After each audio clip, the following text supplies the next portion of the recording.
Wait, my volume is very... Oh, no, it's fine. Okay. I'm just really sensitive to the volume now, ever since like you've been like on the Pride episode, I like clipped that many fucking times. I'm like, oh God. It was Pride. How many times was it? Was it like 1,500 times or something? It clipped over the limits of the microphone. It was really bad. So I'm really aware. I'm aware of my volume and my clipping. So I turn my microphone down a little touch. So yeah. We'll see how it goes. You just get so happy when we're recording a podcast. It's fine. I'm honestly an energy vampire. Like when we get excited about something, I feed off. I feed off you both. I'm like, as well. I'm the same.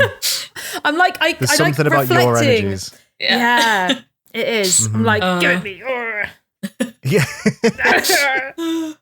Oh no, not like the energy vampire. I was thinking, what we do in the shadows. That was really killing me. That's the opposite, right? He literally sucks in people's. He's like they're left.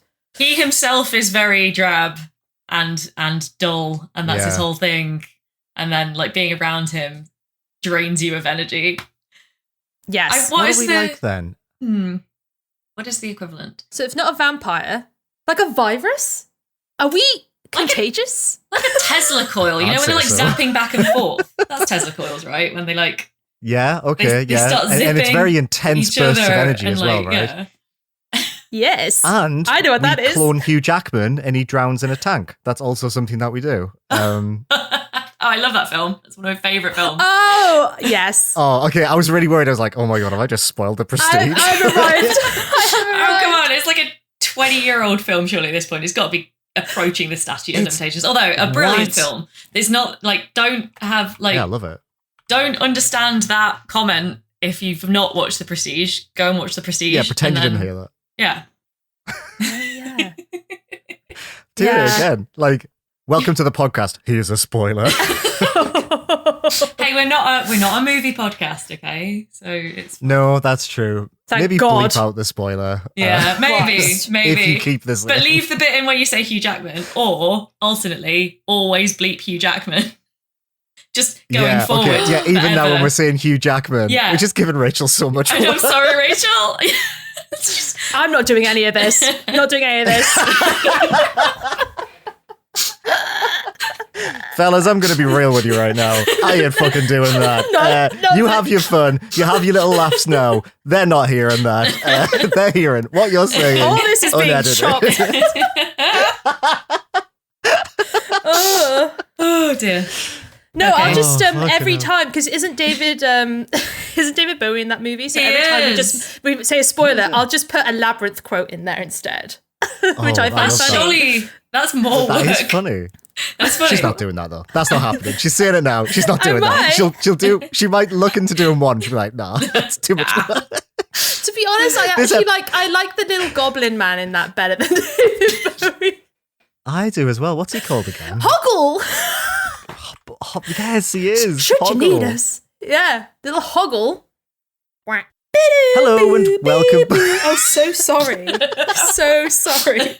I didn't know you were starting. I thought we were still fucking around. I think it was because you were looking down, just twisted in your chair as well. You were like locked into the theme. You've got to leave that I don't in. know. Me and Rebecca were like, okay, all right, okay. And we do that for like a minute until we're ready to go. You're just straight in. That's actually very true. I've got places to be. I don't have places to be. Yeah. Oh.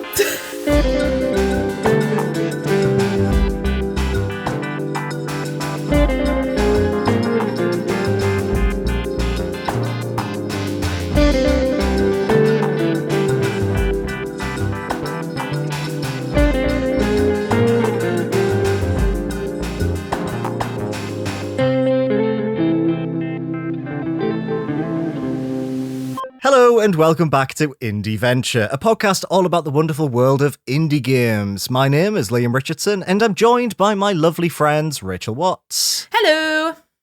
And Rebecca Jones. Hello. We recently hit 10,000 downloads, making us the most successful video game podcast that specifically focuses on games made by independent creators and teams that is a spin-off of another podcast with a very similar name that is now owned by IGN, hosted by three friends who worked together briefly between the years of 2022 to 2023. Hooray for us. Yay! Yes! In all seriousness, a huge thank you for all your support. Reaching 10k in 9 months is such an achievement, and it's one that we didn't expect to hit so quickly. As many of you do remind us, we do not self-promote as much as we probably should. So reaching this milestone is very much the result of you lot sharing, commenting, and rating us across the 1 billion podcast platforms available on Android devices alone. Seriously, which one of you nerds are using Overcast? And don't even get me started on the one listener who listens on an Xbox. I don't even know how they've managed that, but they pop up in the stats, and I appreciate that. How Hell are you doing yeah! that? Shout out to them. Absolutely. Emma, thank you all so much. Yeah, huge thank you. Speaking of being bad at self-promoting, I'm going to take this opportunity just to remind you all how you can support the podcast at the start of the episode, because we don't do that enough. So the best way to do so is to review us on your podcast player of choice, including Overcast, as much as that pains me to admit. You can give us 5 stars and leave a little review. This does help massively, and if you haven't done so already, I would actually encourage you to do it right now, because we did this like in February and it got a lot of traction. So if you've not left a review, if you could do that, that would be amazing. But please remember our golden rule: 4 and below, we don't want to know. You can also share the pod on social media. You can follow us on Twitter at IndieVenturePod, or visit our website, indieventurepodcast.co.uk. We're also on YouTube, and if you could, you can like, comment, and subscribe on all of our videos. That would be amazing. Enough of that shit. This week we're chatting about what we've been playing. Yes, thank you, everyone. This week we're chatting about what we've been playing over the last few weeks. So that would be, I don't know, good, probably. Who knows? But before that, Rebecca, you've been to Singapore. I have been to Would you Singapore. like to talk about that? Yes, talk. Yeah. Sorry, I sounded like I was very demanding. So I just wanted to Talk. Yeah, I mean, I assume that I'm okay to say now why I've been to Singapore, because the embargo is lifted. So, yeah, today, at the time of recording, is the launch of Hoyoverse's latest game, Zenless Zone Zero, and I went on a press trip to Singapore to check out their offices and go play the game and just generally be in Singapore, which is a place I've never been to before. I had a lovely time.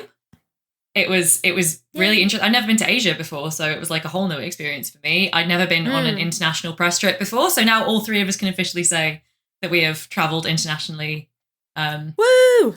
for games media related stuff. The furthest I've been before was Guildford, which is now from my house, if that. So it was quite a big leap to go from like an hour's drive to a 20-hour plane journey. And yeah, but I don't know. I assume I'm okay to say. I'm sure you are, right? It's just if the embargoes they want people talking about it. No one said not to, and there are pictures of me at that event that are on their press so there you go. thing. So it must be fun. And it was a really, really nice experience. Very, very fun time. It's the opposite of indie, which you can tell sheerly from the budget of flying a bunch of international games media to Singapore. The main impact on this podcast has been it's the reason that we haven't seen each other in like 3 weeks. Because we recorded our last 2 episodes very close together, so that because we would have been recording while I was out there. So we are extra hyper. Also because today, again at the time of recording, is the general election in the UK. So I've had a beer. God. I think everyone's feeling like quite a lot of emotions today. So between that and the fact that we haven't seen each other in 3 weeks, there's going to be a lot of our usual stuff, but even more so than usual, I suspect. Absolutely, 100%. Actually, you know what? Speaking of Singapore, I can disappoint Liam a lot before we get into the main I love that. bit of the show. Because I already showed. What does that mean? You'll see. I already showed you guys the you'll see. the Genshin mouse mat that I bought from a very nerdy shop in Singapore. Yeah, and I got it at a 70% discount because I'd already got to the $40 spend for a discount. I want to show you what I got because you're going to be so mad. You're gonna be so mad at me. God, okay. I'm glad you're doing this on the podcast. We've been talking for an hour. The fact you've held on to this is superb. I know. I hadn't even planned this. I've just decided on the spur of the moment. I'm going to do this. I'm going to show you. Can you see them? Can you see my sweet children? Can you see my sweet I'm not disappointed. KFC branded children? What? What is it? Branded? Oh yeah, they hold are. on. Can you see? So what I'm showing them, for the benefit, this is an audio show. I've just remembered. For the benefit of our audience, I bought acrylic standees of Dan Hang and March 7th from Honkai Star Rail. I actually already have the Europe and America versions that were available here, but there was a KFC branded alternate version that came out only in Asia, and the joke I made at the time was, well, if I ever go to Asia, I'll have to buy them. So obviously I had to go and get them. Oh, are they eating burgers? What are they eating? So March has got orange 7th juice. Loves a Zinger burger. She's got orange juice. Into that? Dan Hung has a burger. She has orange juice. Oh yeah. Anyway, but yeah, I remember when I got the ones that were in the UK, and you were appalled because you don't like either of those characters, but I was really happy. So. Wait, why do you have the characters? I don't know any. I'm so outside of this realm. Oh, you're not familiar with that incredible character March 7th, which annoys me every time I hear it. Which is a joke in the original Chinese. In Japanese and Chinese, It's a very funny pun. It didn't really translate that well. March 7th. I mean, to be fair, the March 7th thing really comes from when Ed played Honkai Star Rail for preview. Yeah. When we all worked together. And I remember him just messaging me being like, I don't know, there's a character that name's just a date. It annoyed me. Or words to that effect. And I think I just got secondhand annoyance through Ed. I mean, I get it. I'm pleased you've got it. Do you now have the world's largest collection of chicken-themed Honkai Star Rail acrylic standees? Is that... It is certainly... Email the Guinness Book of World Records, absolutely now. Yeah, actually, I think I have all the variants now. I think there are only 2 versions, so... but yeah, I just thought that's so funny and so cute. And actually, when you look at the exchange rate between here and Singapore, it wasn't that expensive, so... Woo! And you can display them in your new digs. I can display them in my new house. So yeah. Hell yeah. I bought all these really... I got some like nice like little like standees from the new game Zenless Zone Zero. I got like a nice Genshin mouse mat. I got a nice like those nice Honkai Star Rail standees. And then I came home to my house that's all in boxes and realized that I couldn't put any of it up for like a month. No! And I was like, no. So you can organize. You can mind palace. I'm so excited. Oh, I'm so excited to unpack my new office. That's like looking forward to that. Great. A really the best part of moving house is just putting all your shit on shelves. If I pay £5, I can submit you for a Guinness World Record, and I think I might do that because I think it might be funny. It would be funny. I will caveat that at most I've got the joint biggest collection. We could have a Guinness World Record ref listening. Please reach out. I mean, that's how you get in the Guinness Book of Records, right? You pick something like highly specific that you can provably say you've done, and then of course. You're probably thinking, what's this episode about? Because I think I said that 28 minutes ago. This isn't what we've been playing, or as I like to call it, a freebie. Well, you say that, but true. Rebecca, do you want to go first?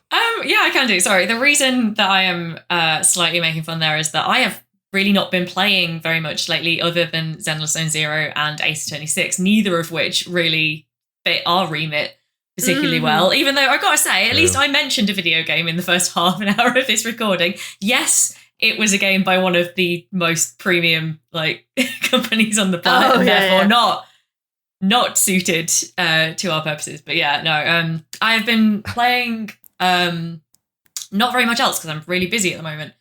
But we did recently have a Next Fest, which I think we all got a bit involved in. So I guess we'll probably be looking at that quite a lot in this episode as well. But I'm going to start, I think, actually with Still Wakes the Deep, which is a game that has released really recently and which I have been playing a bit of around all the other shit I've been doing. So yeah, Still Wakes the Deep is the latest game from Chinese Room. They're known for things like, help me out, which Amnesia game did they do? I can't remember. Machine for Pigs. Machine for Pigs, thank you very much. They did Everybody's Gone to the Rapture, which is a game that I really enjoyed. And yeah, it is an interesting concept. So it's a horror game set on an oil rig off the Scottish coast in the 1980s, I want to say. Which I thought as a really interesting setting for a horror game. We all know I love a bit of horror. So yeah, I checked that out, used it to attempt to beat a bit of the jet lag when I got back from Singapore. I was like, I'll scare myself awake. It didn't work.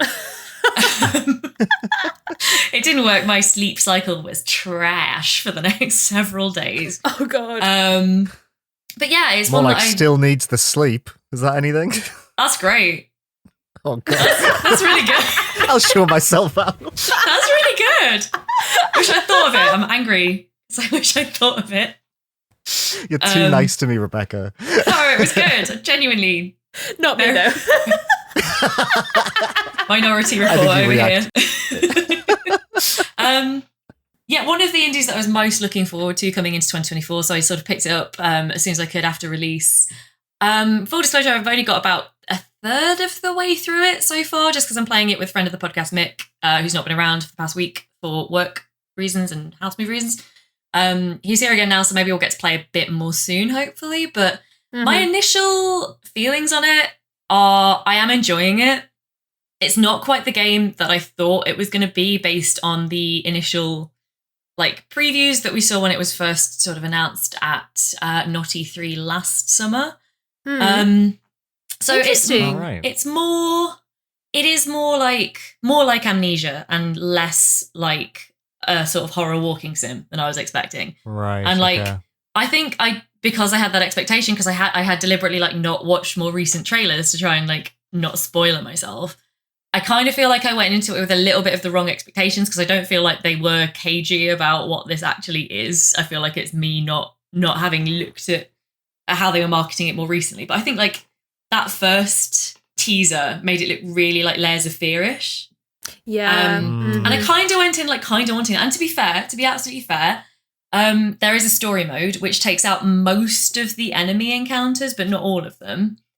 So you can kind of tone it. And I gotta say, the atmosphere still carries it, even when there's no actual enemy pursuing you. They leave in a lot of the sound. Oh God. And a lot of it. So it's actually, in a way, it's a bit weirder, because you're and just because they couldn't, for story reasons, some of the enemy encounters have to stay in, because otherwise a barrier to progression, and it's not really. So you always got that little thought in your mind of oh, is this one of the ones where they had to keep it in? So it still carries itself off, I think. I personally am playing it on story mode because, like I say, that's kind of what I went into it wanting. And so I was I can customize the experience to be more like what I wanted. I'm not feeling, because we know I don't like stalker mechanics in horror games a lot. I have to really be in the right mood to want to play that. And so I was I really appreciate that Chinese Room have made this customizable to that experience, if that's what you want. I think that's a great way of kind of playing both sides of what they could be, because they are known for both, right? They are known for very creepy RNG based stalkery horror games, and also for walking sims. And I think they've done a pretty good job of making it so that you can play, having come to their games from either side of that, and kind of get the experience that you maybe want based on your history with the studio, which I think is great. The thing that I would say, if I had a non my misunderstanding based criticism of this game, it would be that at about 25 to 30% of the way through, I'm not sure what else I'm going to see now, because they show it all up front, right? I think that's the Amnesia DNA coming through. Is you're ooh, what's this mysterious thing that's happening? And oh, we've you hear your boss get this phone call about they found something in the sea, and you're ooh, and then within about 20 minutes you've seen the entire thing, and I'm oh really? They reveal it really early. They reveal it really early, and design wise, it's really spectacular, and it is really exciting. But I'm also I haven't been as compelled to go back to it, because I'm I feel I know what's going to happen now. That's so unusual for a horror game to be it kind of is. Especially but, one of this type. They did kind of do that with Amnesia, though, right? I think that's I haven't seen or played Amnesia in a long time. but that is kind of my memory of it, is like, it's more about, because you're evading a lot of things, right?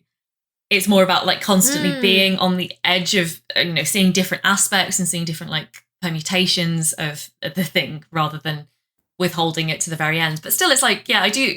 For me, it's probably, it's shown a bit too much too fast, if that makes sense. Like, I'm still going to play more. I probably will try to finish it. It's not a very long game. I think it's about 6 hours. It's got that atmosphere, and the setting is so unusual. The oil rig. Yeah, and like, the setting is so cool. The characterization and the real social history that they've worked into it, those are all really worth the price of admission without without the horror elements, which our friend Jim over on VG247 has done a review that highlights that much more eloquently than I ever could. And I recommend reading that if you'd like to know more. Yeah, so it's like, it's fun. It's just it's a lot of my experience this year seems to be like, I go into things with such a high expectation that I'm then like brought down to just enjoying it and manage to make myself feel like, So I think I need to work on myself this year, is my review of Still Wakes the Deep. I need to work on myself. It's awoken something within you. Deep within you. Indeed. I'm still kind of hyped for it. I'm like you, though. Yeah. I want it to be more walking simmy than, something's stalking me and I'm fucking shitting my pants. But I'm still definitely going to play it. It's Chinese. I do recommend it still. I think you would like it a lot for the atmosphere and just the way it's, like, you can just stand and stare out at the sea from various locations around the game, and that in itself is quite a, surreal experience, because water physics and like the way that we can envision that almost photorealistically now looks so good.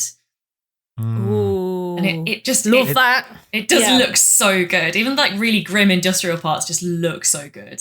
It looks like the most high budget game they've made, to be fair. Like, it looks like there's been a lot of money poured in this one compared to previous games. Yeah, I think it's not, for me personally, it's not going to overtop Everybody's Gone to the Rapture. But I you love that game. I do really like that game. I just think that anyway. I won't go into it now, but I do think that that's a really good game. I don't think this is quite, for me, lived up to that standard, but it's still very good. I don't want to sound like I'm being like really negative on it, because I am really enjoying it, but it's just, sometimes you go into a game and it's not quite what you expected, and you're like really thrilled to have found the surprise.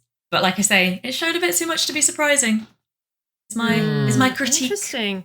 We should check back in when you're done with it. Absolutely. Because they might have something else twisty turny down there. I would be delighted if they do. But I'm not going to hold my breath for it, because if this is all that there is, it's still spooky and cool to look at and well designed. So I won't expect, because that was where I went wrong last time. Nice. Well, I'm glad you've played it, and I've just realised it's on Game Pass. So Ooh. I could just go downstairs and download this, and maybe I will. Yeah. Do it. Walk out, get that and ZZZ downloading, and just walk away. Yeah. ZZZ already downloaded. Thank you very much. So just because you've said that was a game you're sort of excited for and it's not quite what you thought it was going to be, keeping that thread, are you okay if I go next, Rachel, to talk about one of my games that sort of like I had the same response to? So I want to talk about Fallen Aces, which came out in early access about 2 weeks ago. This is by Trey Powell and Jason Bond and published by New Blood Interactive. I absolutely love New Blood games. I love Dusk. I love Ultra Kill and Medieval. They sort of brought back the, I guess they kicked off the modern wave of retro shooters, boomer shooters, whatever you want to call them. So I think they've gotten so much goodwill from their fan base and from me that when they announced Fallen Aces, I was already on board, and I've been watching this game in development for a few years now. So Fallen Aces is it's like a noir action. What is it? I guess, well, this is the thing. So in my mind, I assumed it was an immersive sim.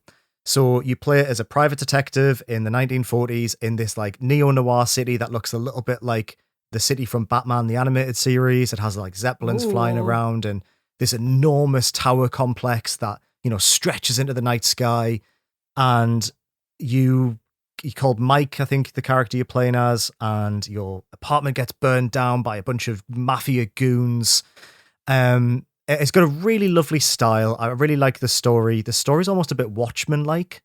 It's about this group of sort of like 1930s superheroes that have been disbanded, but one of them is helping you out as you navigate these levels to try and uncover this conspiracy. And it just looks brilliant as well. It's got like an almost, the animated series Archer? Yeah. I love Archer. Yeah. So it has a very similar art style in game. So when you're fighting goons and, grabbing them by the scruff of the neck and punching them, it does like a pow sound, and they've got these thick black outlines, and it really nails that vibe that it's going for. A very familiar pulpy vibe that I think, even just me describing it will conjure images of exactly what it looks like. So very excited for this, very interested in it. When it launched in early access, it launched for like £8. I think it's how much it is now. You get 5 levels. They're saying straight up top, this is early access. We're going to keep working on this. And I played it through in about 4 hours, and I like it, but there's something missing. And I'd be curious if people play it as to whether they have the same opinions as I do. But I think it really builds itself as like a light immersive sim. So sort of like a Dishonored or a Deathloop, where you can approach, you get these little sandboxy levels, and you've got a couple of objectives, and you can approach them in any way you want. But it's sort of built with like as a boomer shooter as well. But it's very slow and methodical. You've only got 3 weapon slots. If you pick up a gun will take up 1 slot, and then ammo will take up other slots. So you can't really carry much ammo. So it really encourages like stealth. And if you get melee weapons, they last longer, but they eventually break down and snap. It's got like quite an in-depth like hand-to-hand combat system where you can like dive to the left and right and do uppercuts. And the first level, I was really engaging with it like an immersive sim. I was sneaking through vents, and I was taking out goons, and I was trying to like scavenge for items, and I got through that level, and I thought, brilliant, this is really good. It feels very immersive simmy. But then level 2 was very linear, and there wasn't really much room for experimentation. There was too many enemies, and I sort of found myself relying on like just running, like run and gunning, and I was like, this isn't quite how I want to engage with it. And then I did the next 2 levels, and again, I was sort of having this like push-pull of like, well, I'm trying to engage with it in the way that I think it wants me to, but I'm sort of always resorting to just like brute forcing it by the end of the level, and I'm sort of feeling a little bit disappointed by that. So it was getting late. It was like 11:30 at night. I had work in the morning, and I was on the last level, and I just thought, you know what? I'm just going to try and get through this level as fast as possible. I'm just going to see if I can treat it like a boomer shooter, like Doom. And I finished the level in 8 minutes. I just ran in, I kicked the head goon from the final level off the top of a building, rescued the person I needed to rescue, and ran out with like barely any resistance. And I was playing on normal as well. And it sort of just really highlighted of like, okay, there is something really interesting and good here. And I think with a little bit of TLC, this is going to be something really quite special. Like I say, it looks fantastic. It's got these cutscenes that look literally like they're pulled out of a comic from the era. Like they're beautiful. They look like they're printed on paper. But I just think there's just like a gap between the immersive sim it wants to be and the fast-paced shooter it sort of is. And it's just really easy to slip between that gap and sort of miss a lot of what it's trying to do. People might play this and go, oh, well, you didn't engage with this system, or you didn't find this mechanic, or maybe you didn't find this secret, or this like entirely separate side that you didn't want to touch, so you ran straight past it. But my argument would be like, in the best immersive sims, you can't do that. Or if you try and push it, it sort of pushes back in a way that makes you think, oh, right, okay. You couldn't just run through Dishonored. And if you do run through Dishonored, the game will react to that, right? Like if you play it like definitely. A vicious murderer, the game twists and makes it harder. And this doesn't really have that. And maybe that's too ambitious for a small indie team. I don't know. But I would think I was hoping for a little bit more than this. And part of me as well, it's got like overwhelmingly positive reviews. And I'm thinking like, how much of that is just goodwill from New Blood? Like this is a company that have released banger after banger, have a very jokey, like friendly relationship with their fans. It was released for not much money, Yeah, I don't know. It's an interesting thing to sort of play and think, well, I didn't love that, but let's see what it looks like in 3 years, Like they've got all the time in the world to change it. It sounds to me like 2 great games that just don't interact well with one another, to be honest. I think you're right. I think that is it. Yeah. And like it looks great, like you say. What would you like to see from the later levels that it did so well in the first level? Like, what do you think? What was the dissonance between them, and how do you think they could like retroactively fix that? Or it's a really good point. I think it needs a little bit more playfulness and interactivity, and I think as well it needs to maybe underpower the player a little bit more. I think what I liked about the first level is it had like a bunch of buildings, and it wasn't entirely clear as the route through them at first, and it had like little side activities like, oh, I pick up a note and it tells me that there's a vault in the apartment building and that's got a load of money in. And but at the moment, money doesn't do anything. It's not a system that's been implemented yet with it being in early access. And yeah, I think what it needs is it just needs you to be less powerful. It needs to make you weaker. I think that's something it really needs to do. It needs to make every fight feel like an absolute brutal scrap where you can barely get by, without dying. And honestly, I think it just needs smaller levels that have got more in them. Yeah. Which maybe will come with time, and if there is one thing about New Blood is that when they release the first episode of something, they say here is a thing you can play now from start to finish, and then they probably won't do much with it for a while, and then when episode 2 comes out, episode 1 will also have improvements in it. So, yeah, I don't know. That's my stand on Fallen Aces. I'm like a little bit about it, but I'm still glad I played it. And I finished it, right? Like I got to the end. So I mean, I have put it on my wish list while we've been talking, so you've not like completely destroyed any goodwill okay, towards well, that's good it. to know. That's good to know. It does look, because I love immersive sims and I love that art style, so like not as big on boomer shooters, although I do like them. But yeah, it like you say, it seems like a game with a lot of potential. And if they can at least find a reason for the kind of identity switches between levels, then I think it, as you say, could be something really special. And I think it'd be incredible. Yeah, another little while. When is it coming out of early access? It has absolutely no time frame whatsoever. I think it's just when it's ready, which is what they did with like Gloomwood's still in that, Ultra Kill's still in that phase, and Ultra Kill's been around for years now. Like, if there's one thing this company does, it's like it listens to player feedback. So yeah, that's good. I've got no doubt this will turn into something good or better. Not good. It is good. Something better. Yeah, later on down the line. Hopefully, fingers crossed. Fingers crossed. Rachel, what's your pick? Hello. Yeah, mine's also mine's also like a little bit mid.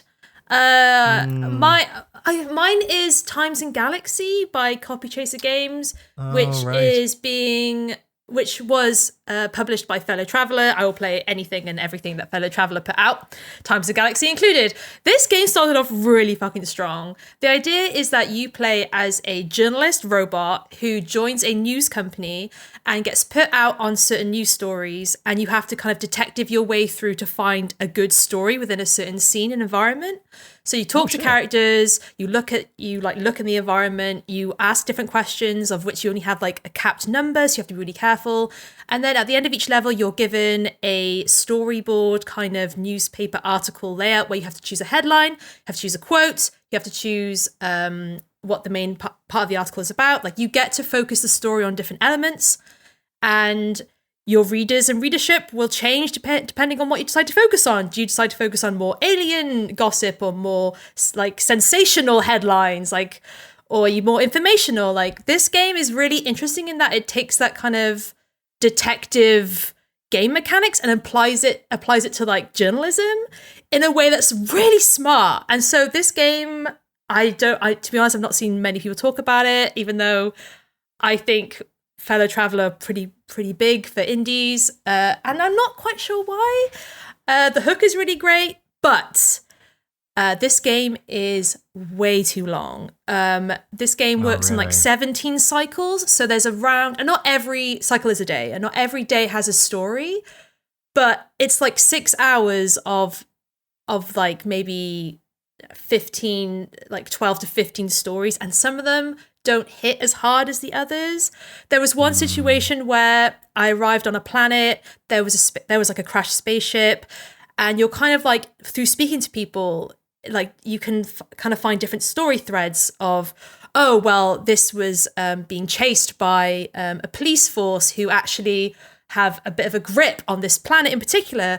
Oh, actually, there's like an AI element to this spaceship, and the AI came from a company that's like abusing this kind of new AI technology. And like, so there's and that's the first case, quote unquote, story. You're picking out, you decide what to focus on, you're questioning suspects, quote unquote, witnesses, and you're kind of forging this story. And it's really cool. And I really like that aspect of it. But wow, by the time you get to maybe, I don't know, the 6th or 7th case, it really starts to drag. Some of these stories are just not as hard hitting as some of the other ones. And it's a shame, because I think if they would have cut half this game in half, you would have had a really punchy, very smart new detective kind of subgenre where, yeah, I've just not seen mechanics used in this way before. And it's funny. This game is funny as well. There's another one where you go to a intergalactic cat show and you're interviewing all these like different entries. There's a RoboCat that's entered itself. There's someone who's like entered a pile of goop, and there's all this conversation about like what a cat is. And then the twist at the end is that the winner is a dog. A dog wins the cat show because there's no definition of what a cat is in the future. It's really smart. It's super funny. I had a great time with the maybe first 3 hours out of the 6 I played, but yeah, it just really lost steam. And I don't know. I think there's something to be said about maybe this idea was so good, but by the end, it's like cut what you need to cut what you love. Like editing is all about that. And yeah, I think they needed someone in that room to be like, well, this story isn't, because that's the thing. Each case is written by a different person, which is really cool. I love it when games do that. But yeah, I think some of them really should have just been. There's one point where you're talking to your editor and he's like at the start of the day, he's like, oh yeah, here are the ones that you didn't pick before. And you're just like, oh, like, why are you making... It's so obvious that they just kind of ran out of time or there was just not enough steam. Yeah, and it's a bit of a shame. I still would recommend it. I really enjoyed it, but just beware that it's just very long. For an indie, Yeah. like 6 hours is a long... And some of these cases are really good. And yeah, it's just a bit of a shame. But so it's not going to be in my top games of the year or anything. It's just a very cool indie that does something interesting, but maybe stays a little bit too long. I think it should have ducked out at the maybe 3-4 hour mark. But yeah, that's Times and Galaxy. Very fun, but ultimately, I don't know. I think at the end, yeah, I was like, this is dragging a little bit.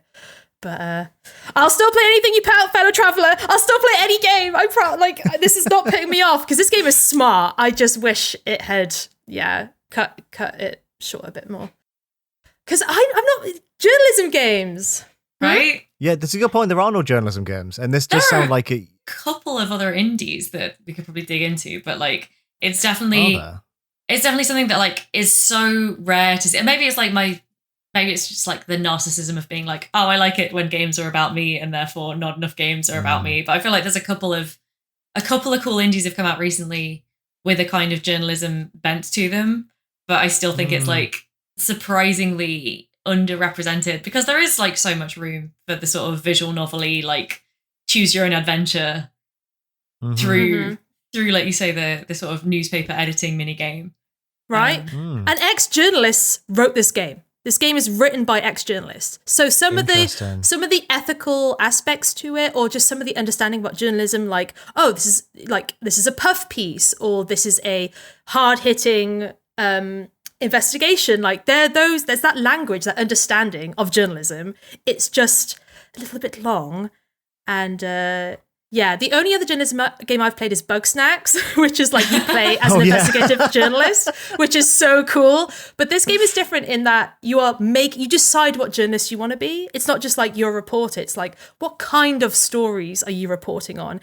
And ethically, what lines are you kind of crossing? And it's really cool. It's just, yeah, unfortunately, like I said. Do you get to choose which cases you do? Like, could you, or is it linear? Yes, so you're given a set of maybe 2 or 3 each day of what you get to, what stories. So at the beginning of the game, like your editor describes them to you. This story is the new release of a toy that has rumors of it exploding when children play with it. It's like, does that interest you? Or there's one where it's like there's a new intergalactic sexual curriculum they're going to start teaching in schools, and like, do you want to report on that? And what interests you, like fun or kind of a bit serious? And but then later on, it gives you options, but it doesn't tell you what they are. it just doesn't describe it anyway. So towards the end of the game, you're just picking stories based off. I'm not sure. I think makes me feel like it was a little bit rushed. But at the start of the game, I was really feeling it. I was like, oh yeah, I'm not sensationalist. I'm like more informative, and I want my alien viewers, so I'm going to report more on like with an alien perspective because it's set in the future, or like a robo perspective in particular because I'm a robot. Like, it's just got such a vision that just really teeters out, and but it's good. It's a good game. I just wish it had the Steam. I wonder if like almost like if they had the confidence to let you miss things. Yeah. Like if the angle is you are becoming the journalist you want to be, you know, maybe it could have been, you could have cut that length by a half, even, you know, 2/3 by saying, okay, well, you choose the stories you want to do, you build up your journalist, the game ends, and then, hey, you want to go through it again and do something different and pick different stories? Exactly. That would have been really the replayability, engaging, 100%. And there's characters you speak to and you get to know them. You can like kind of like flirt with people and like not date them, but just like it's kind of funny that you can flirt with people. I got really close with a copy editor bot who was really insistent on spelling mistakes and like correct grammar. It's just so smart. So I was attracted to that. I was like, oh yeah, you tell me where to put that comma. So it was like that aspect to it. But yeah, I don't know. Smart game. So smart. And just... I hope it didn't sound too blunt earlier when I was like, oh no, there are games like that. Because like I didn't mean it to come across as like, it sounded like a harsh correction in my head. And I apologize if it came across that way. It did not come across like that. No. I have found the games that I was thinking of. One of which is not for broadcast, which came out I think last year. Oh yeah. Which you probably heard of. But the other one, the main one I was thinking of was a game called Headliner Nova News, which came out about 5 years ago. I remember it really clear. It's very Not Tonight-esque, you know, that sort of like Papers, Please kind of thing. And I remember it because I've not played it, but I watched a Let's Play of the start of it.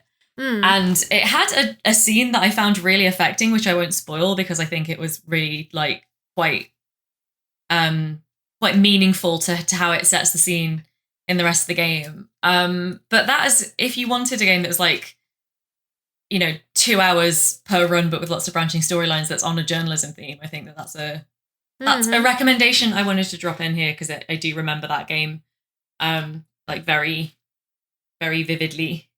And just to demonstrate there are at least 3 games about journalism. Loads of its own genre almost. Yeah, practically. Nice. Yeah, shame, but I mean, I still had a good time, but just a bit mid. That's all. Yeah. Well, I think one thing maybe we have not done much in this podcast because we've just had so many great games to talk about is sort of like examine games that were like, this didn't entirely do it for me, but this is why, and this is what you might like about it. So, it's nice to just talk about some things where we're like, yeah, it's still good, but like your mileage may vary, right? Yeah, absolutely. And I mean, I've wishlisted both of the ones that you've talked about, and I know Rachel's still keen to play Still Wakes the Deep. So clearly, these aren't like character assassinations of these games. We're clearly still no, absolutely not. Maybe we've swapped games. Maybe we'll do an episode pass them around. Where we've all played them, and Rebecca. Hello. Well, do you have a next fest game for us? Yes, and I think that we can probably break the streak of not being super hype now. I think we're ready, Rachel, in particular, to talk about the Crush House, which is a game that we both played during Next Fest that absolutely just came out of nowhere a couple of months ago, and it immediately got a lot of people like us very hype. It sounds like it's going to be a dating sim, right? The Crush House. It's about like, you know, it's about one of those reality shows that I don't watch, but you guys tell me about a lot. Which is, you know, a bunch of hot singles are in a house together to date and be entertaining to the people.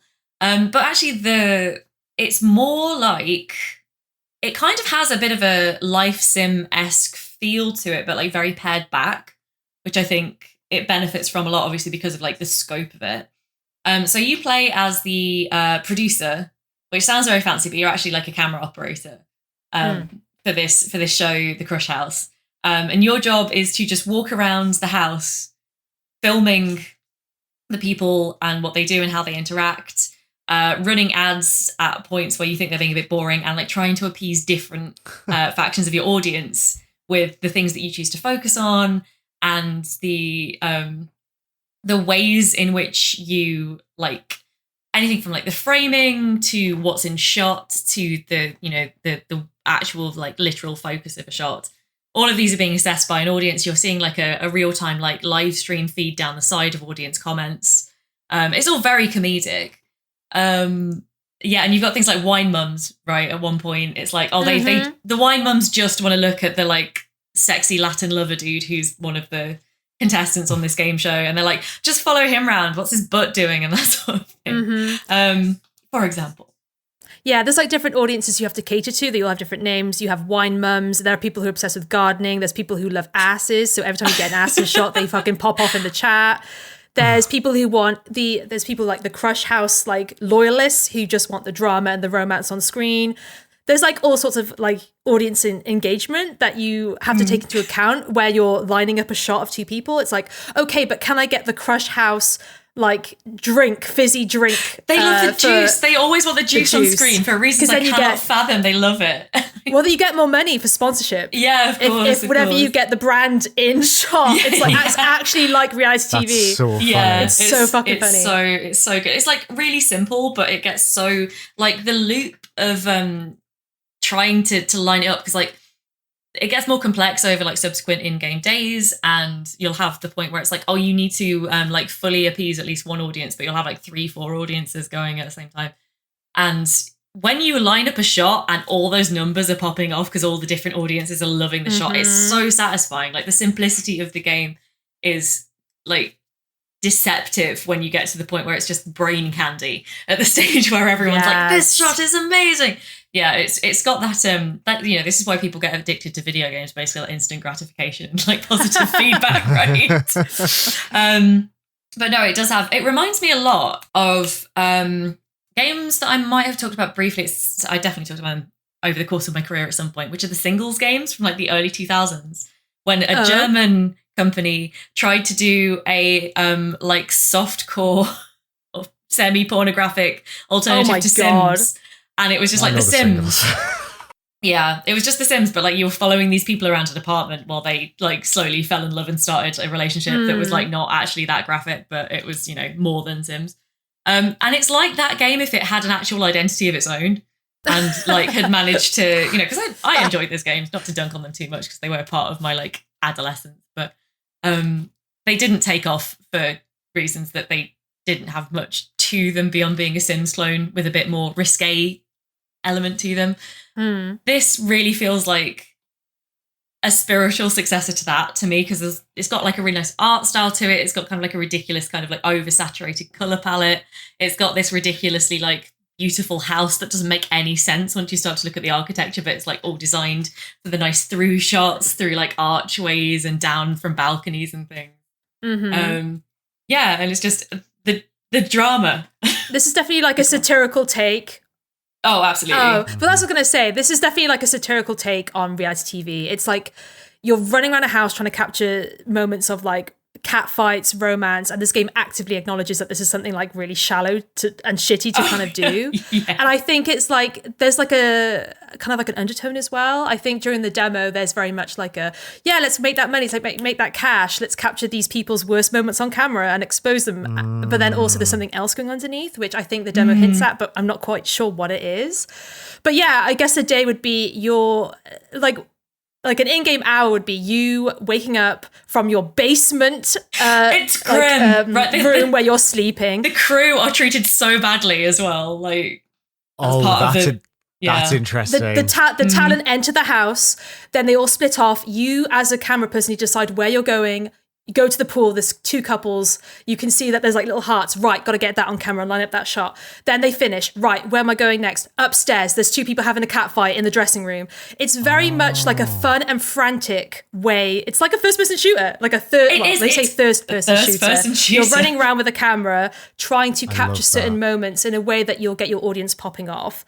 And I've not seen that in games before. I've not seen this mechanic in games. It's very unique.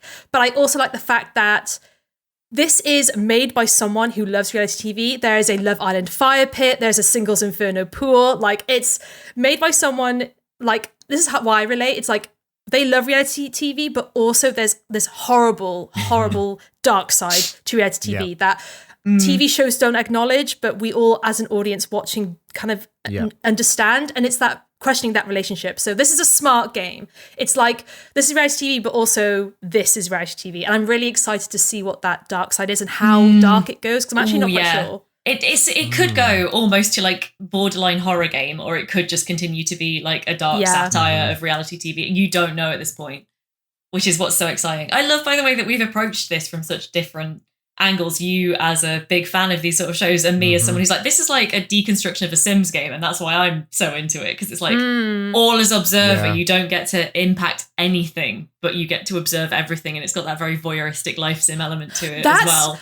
So, that's one of the groups of people who are like watching the voyeurs. The voyeurs, they're so funny. Really? So they like it when you capture them from a distance, and like if you're hiding behind a plant pot and you capture them from a distance. They like to believe that like they can't see the camera. That's like a big thing, right? They're like, funny. I want to say they can't see the they like knowing the talent can't see you. Yeah, it's kind of, and that's a criticism. That's a kind of a cheeky twist on like the kind of people who like who gets what out of these shows, and like who are we catering for as a player when we decide what audiences to appeal to with our lens. There's a lot of film stuff going on in here. That's why I like it as well. I mean, there's like the film student audience faction as well, right? Yes. Who just want beautiful shots and they don't care what of.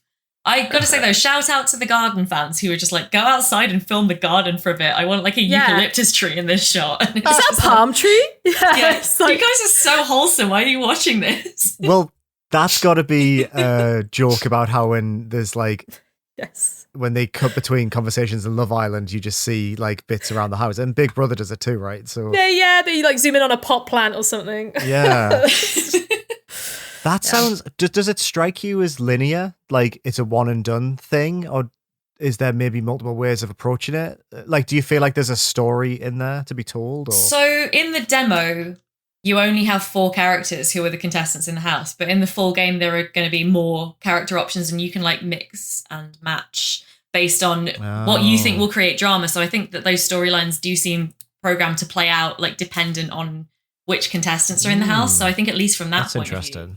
I don't know as well. There's like, because as you go, you unlock things like more sponsors and more audiences. So I don't know if you eventually get to decide which audience you're pitching to. It looked like that maybe was going to become a feature down the line, which would also presumably affect it. House members do get voted out, and off camera, they come to you and ask you to capture certain sides of them, which you're not allowed to do as a producer, but like you can if you want to. And so like the audience, if you expose someone's horrible moments, their cat fights, they're going to get voted out or kept in if the certain audience you're appealing to likes that. So in terms of linearity, I think you can go off on your own if you like favor certain characters over other certain characters. And if you feel like this himbo is not doing it for me, you can just capture him being petty, and you can not capture his more sincere, wholesome moments. And then the audience will end up hating him because each character has stats, and you can manipulate the stats with your camera. And they have relationships with each other as well that raise and lower and change context depending on how they've interacted. It's really good. Damn. It's so in depth. I know, It's very sophisticated. Like, it's a very, like you say, this is the way that you capture reality TV, right? Warts and all. But putting you as the camera person, you know, really hammers home the voyeuristic nature and the unethical side of it. And damn. I didn't realize that this was so... It was really good. I was so heartbroken. It crashed for me after day 3, so I didn't get to finish it because it wiped my save. It's a shame. And I didn't have enough time to restart. Shit. But yeah, what I did end up playing for like well over an hour without really realizing how long I'd been playing for. Yeah, the demo's still available. I think I put maybe 2 hours into it. I think that's 2 and a bit, maybe. And the demo's available, a lot for a demo. Everyone can still play. Like, like super recommend it. Like, I played quite a few demos for Next Fest, and this one was 100% one of my favoriits. Also worth saying, this is out on the 9th of August. This actually has a pretty it's out very, very soon. Release date. I'm excited. This is by Nerial, which I didn't realize, who did Reigns and Card Shark, which is like I know, they have the narrative chops, right? Oh, gosh, I didn't realise it was the Rains people. Neither did I. And I didn't Card realize. Shark is so good as well.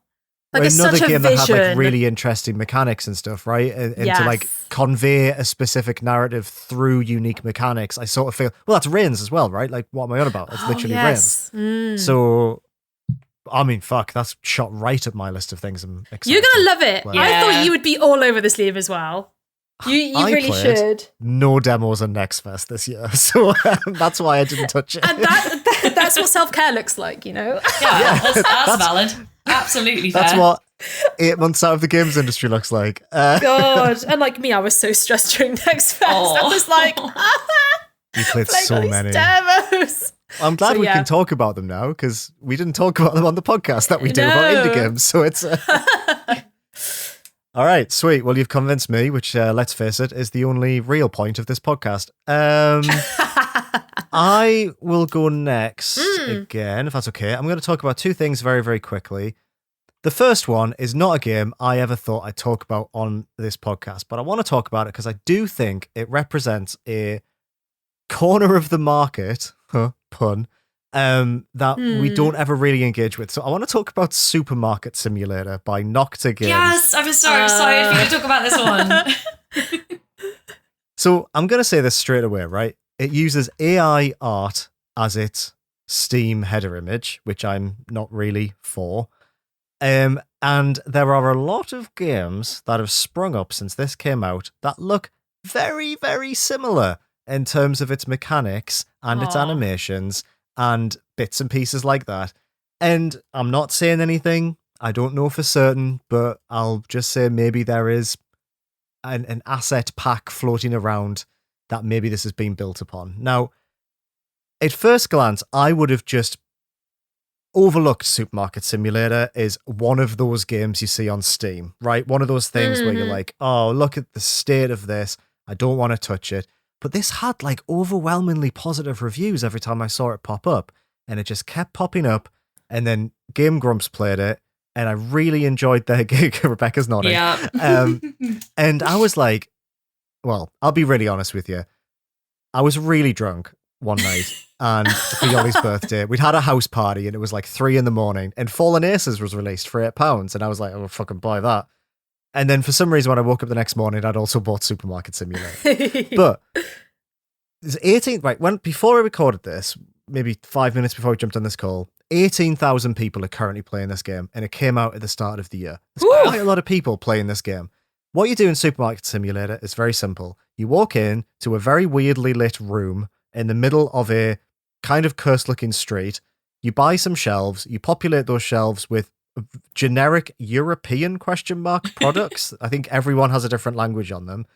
And then some of the most horrific human beings ever walk in the room and they pick up the things off the shelves, and then you run behind the checkout counter and they pop it on the conveyor belt and you scan them, and then it says $39 and you cash a card. Card, is it? Right, okay, pop that in the card machine, type in $39. Or no, let me get the change for you there, off your pop. And then you restock your shelves, you get more products, and eventually you grow out your supermarket. It's one of those games. But you know what? It's good. When I bought it, it was maybe abandonware. It hadn't been updated for 6 months. It got an update the other day. The dev was like, hi, here's an update. And everyone was like, oh, you're alive. He's like, yeah, here you go. I'm like, okay. Like the Steam update has like no punctuation in it. It's just like, here's an update. You can change the name of your shop now. And everyone's like, thanks. Thank you. Off you. Oh, you're gone. All right. And like, it's just not the type of game I think I'd ever engage with. But playing this, right? Just like restocking my shelves. Oh, we need more chalk pick. Whatever that is. Pop that on the shelves.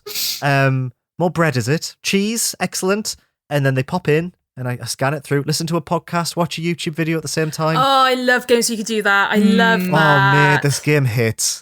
It's the best podcast game I've played in years. Yeah. I fucking love it. And people keep messaging me on Discord. They're like, what are you playing? I'm like, just fuck off. Liam's having his Liam time. Let him restock his shelves and watch LGR videos or Jenny. It's been a lot of Jenny Nicholson videos while I'm playing this. I won't lie to you. But Green. yeah, supermarkets. I just think like, you know what? There's so many games out there like this. I tried it, motivated by gin, but that's not really important. Good game. Oh, I do feel like we all have like one game like that. Like, Yeah, I mean, there's always going to be like a podcast game that's just a repetitive activity that just makes your brain feel good, right? Mine is Train Station Renovation Simulator. Absolutely. I fucking love that game. You just renovate train stations. It's House Flipper, but for train stations. And That's I fucking incredible. love Holy it. shit. Yeah, like that is my YouTube podcast game. I used to love, and this sounds this is why I want to play. You've convinced me now because I finished that game years ago. I put like 30 or whatever hours into it, probably not 30. But like that sounds great. And so I also now want to play this so I can chill and watch Jane Nicholson videos while I stock cheese. I think the thing is, because like, yeah, as Liam has said, absolutely, God. we both clearly saw this through Game Grumps, which is a channel that we both watched quite a bit. I haven't played this game. I have a weird knowledge of this genre despite not really playing it, because one of my favorite things to like relax to of an evening are what I will call like the chaos YouTubers. So like Game Grumps and Call Me Kevin, and people who just go into games to like push them to the edge and see how goofy and silly you can make them. And so they play a lot of games of this type that will be like, you know, ex-business simulator game. And the thing is, they are usually very, very asset pack. They usually got a really weird, like massive open world with loads of side activities and a very strange storyline. I honestly think this one is a really good example of its type because it's relaxing. It's relaxing to watch, let alone play. It's got a very soothing like loop, but it kind of feels more pleasant. It's not quite as gremlin-y and weird as a lot of this genre tends to be, despite the fact that, as you say, it clearly is kind of drawing on that whole, you know, like maybe slightly AI generated like asset pack type thing. It still feels a bit more consistent. It does have a bit of a weird open world, but there's not a lot of weird stuff happening in it.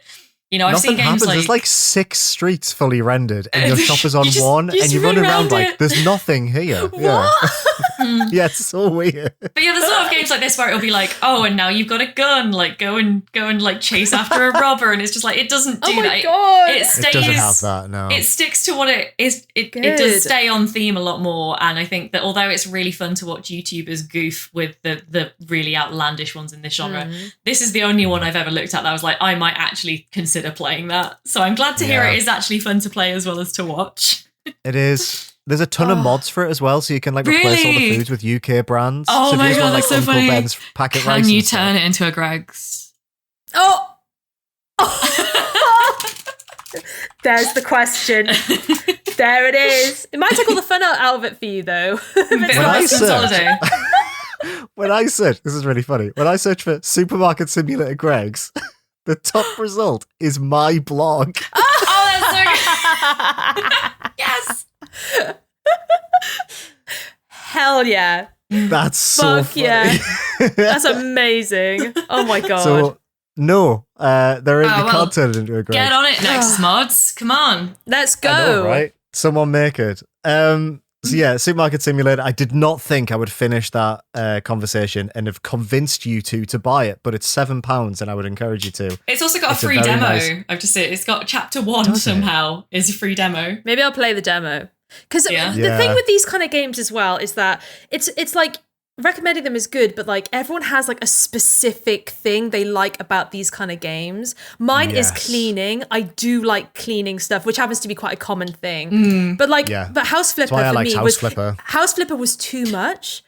For me, Train Station Renovation was just the right amount of like, because House Flipper, you could spend like an hour on a house, which I think for that point I was like, I need to move on. I need to go. Same with Power Wash Sim. When it got over like maybe half an hour, I'd be like, I'm over this level. I need to go. I need at least you can save and exit in those, because I do agree it's too much after half an hour. Right, and so I feel like everyone has something really specific, and I want to know if stocking shelves and making things look neat and tidy. I think so that might be for me. The way they fly out. But the customer thing puts me off because I'm going to get flashbacks. Well, you can hire a cashier. After a while, you hire someone to do it for you. Okay, and then you can just focus on stocking. Thank Christ. I need to quickly sidebar into Power Wash Sim because it is definitely my one of these games, and it just got an Alice in Wonderland DLC this week, so I'm going to be checking that out. as soon as I can because I love Alice in Wonderland. I love Power Wash. What are they power washing in Alice in Wonderland? Like, what is being power washed? I've not actually bought it yet, so let me do it. Just like, Go on, see it through. Do it. Go on. Follow that thread. There's the rabbit. You just full on spray him with the hose into oblivion. It's the tiny bunny. So it's like basically I'd like love that. Wonderland Woods or whatever it's called. I'm probably going to get all the names wrong because I've not read these. A woodland? Ooh. Like just locations from the stories. So like the Queen of Hearts, like croquet palace. The Queen of Hearts. Oh, okay. That sort of thing. Damn. All right. I need cute. to buy some of that DLC. Did they do a Warhammer one? Yeah, they did, yeah. That DLC of like getting in all the armor and the notches, I was like, oh, maybe that does sound fun. I hadn't first even bit of Warhammer considered it, but Mick loves Warhammer, so it might be. Oh yeah, those Space Marines, yeah. tempted. They're just so Getting in all the dirty. crannies. Those tall, dirty boys. Dirty, rough boy. Dirty, rough boys. What is Men? happening over there? Women? Space For the Marines can be women. Emperor. Do I just buy all the DLC for Power Wash Sim that I don't have yet? Yeah. That's the now, Future and Warhammer do it. and SpongeBob though. You're under the sea. What needs to be clean? I'm sorry. I've heard it's not good, to be fair. I've heard that the SpongeBob one is not good. How are you power washing in the ocean? That's a good question. I have questions. Don't they do that in the show though? Doesn't like SpongeBob like have a tap and stuff? Maybe not. I think Space Marines maybe can be women, but honestly, I reckon the people who love Warhammer will be real weird about that question. So, yeah. So I told you that Mick's got back into it, right? And he buys the magazine sometimes, and yes is the answer to that question. Oh, really? Yeah. Yes, Okay, Space Marines can be women. Yes, certain people in the Warhammer fandom are being real weird about it. So, Sounds about right. Yep. There you go. I mean, I want to be kind of weird about it because that's really cool. Yeah, okay, but like, all right, yeah, that's kind of weird. It's fine. Weird. Yeah. I'll be weird about it. But Don't no, need to talk not about tall women that can crush me with one hand, Rachel. Big boot. Yeah. Big Space Marine boot. So stompy. Okay, but seriously, like, can we just have a minute to acknowledge that women in massive shoes, right? Just like stomping around. Absolutely. Yes. Yeah, I get it. Let's have a moment Yep. and let's move on. Probably for the best. Liam does not want to move on. I can see it in his eyes. Put a bit of Labyrinth David Bowie in the silence there. Oh, just slowly quiet and then it gets louder and louder. Dad's magic dance, a goblin babe. I told my baby, crying hard as babes could cry. But what could I do? I fucking love that movie. I watch the behind the scenes all the time as well. And that thing with the ball, not him, someone else. Is it really? Mm-hmm. You know, we went to see a secret cinema style thing for Labyrinth years ago. Yes. And it was in Newcastle, so the budget was not high. And we went into Newcastle Castle, the Newcastle, as it were. In a castle? We walked in a castle, and then someone dressed like David Bowie was like, "Hello, welcome to Labyrinth. I'm David Bowie." And then he did the orb thing, and he was like, "Oh, he's doing the orb thing." And then he was like, "Right, out you go." And then we went out into the cathedral, and then we watched the movie in the cathedral. And what kept happening was at certain scenes, people would like walk in front of the screen and then like act it out. And then walk off. Oh. So like someone dressed like Hoggle and was the main character called God. Sarah? Yes. Yeah, question mark. They would like come out and act out the little scene and then like go out, and it was fun. It was good. And they've never done anything like that since. That's cool. Yeah. Did they show the edit where they took out all of his bulge? No. Was it the post-bulge edit? City, baby. Yeah. Bulge edit, yeah. Mm-hmm. They added more bulge, if anything. all It was the quite bulge. inappropriate. I tell you, Tight joggers. I want to share a little labyrinth thought here. which Yep. is terrible. This is the place for it. Potentially explains why I've never like particularly been it. So I didn't watch the movie until I was like in my 20s. And Same. the thing that I always remember about it is that a friend of Mick's used to call this film a panty peeler, which is like horrific. Oh. But he was like, put Labyrinth on when you got a date round and you won't get to the end of the movie. And it's all I can think about, like, because David Bowie and his magical singing crotch, and like just apparently it does something. I mean, I made it through. Yeah, I know, right? I hate that. I know, right? As a Isn't it description, it's horrific? Like, yeah, that is so very, very guys in their 20s talking to each other, and it's like, ugh, no thanks, fellas. What? I don't. No. Has anyone ever watched Labyrinth and been like, you know what? I'm horny now. I just don't think that's. It happens all the time, apparently. Have you seen Hoggle? Like the second Hoggle's on screen, you're like, oh, it's gone back in actually. It's not. Good lords. I mean, it's just for me the constant threat of child abduction and death that's really a bit of a hard no for me. But you know what? What about the farting bog? Is that going to turn you on? There's like literally a swamp that farts every time it bubbles. Yeah. Are you fucking joking me? As Maybe. a child, I found that fucking hysterical. I was like, this is the fucking funniest shit I've ever fucking seen. Years later, now you telling me that this film is what's been referred to as a panty peeler? Right? No. So horrific. I know. I want to know when exactly in the movie. I want to speak to this person. I'm like, hello. I know, when right? exactly in this fucking movie? Where's the turning Needs point to for be you? Was it the studied. farting Yeah. bog? Tell me. I'm not being Or was it the circumspect two-door here. riddle? Like, what is happening? What's the Two-door two riddle. here?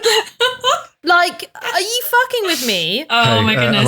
I've had a really nice night, but do you know any two-door riddles? 'Cause, One of us tells the truth, and You one know of us what? always I'm lies. going to ruin that for you. I'm going to ruin that for you right now. I'm gonna fuck you. I'm not gonna fuck you. Which one is it? Ooh.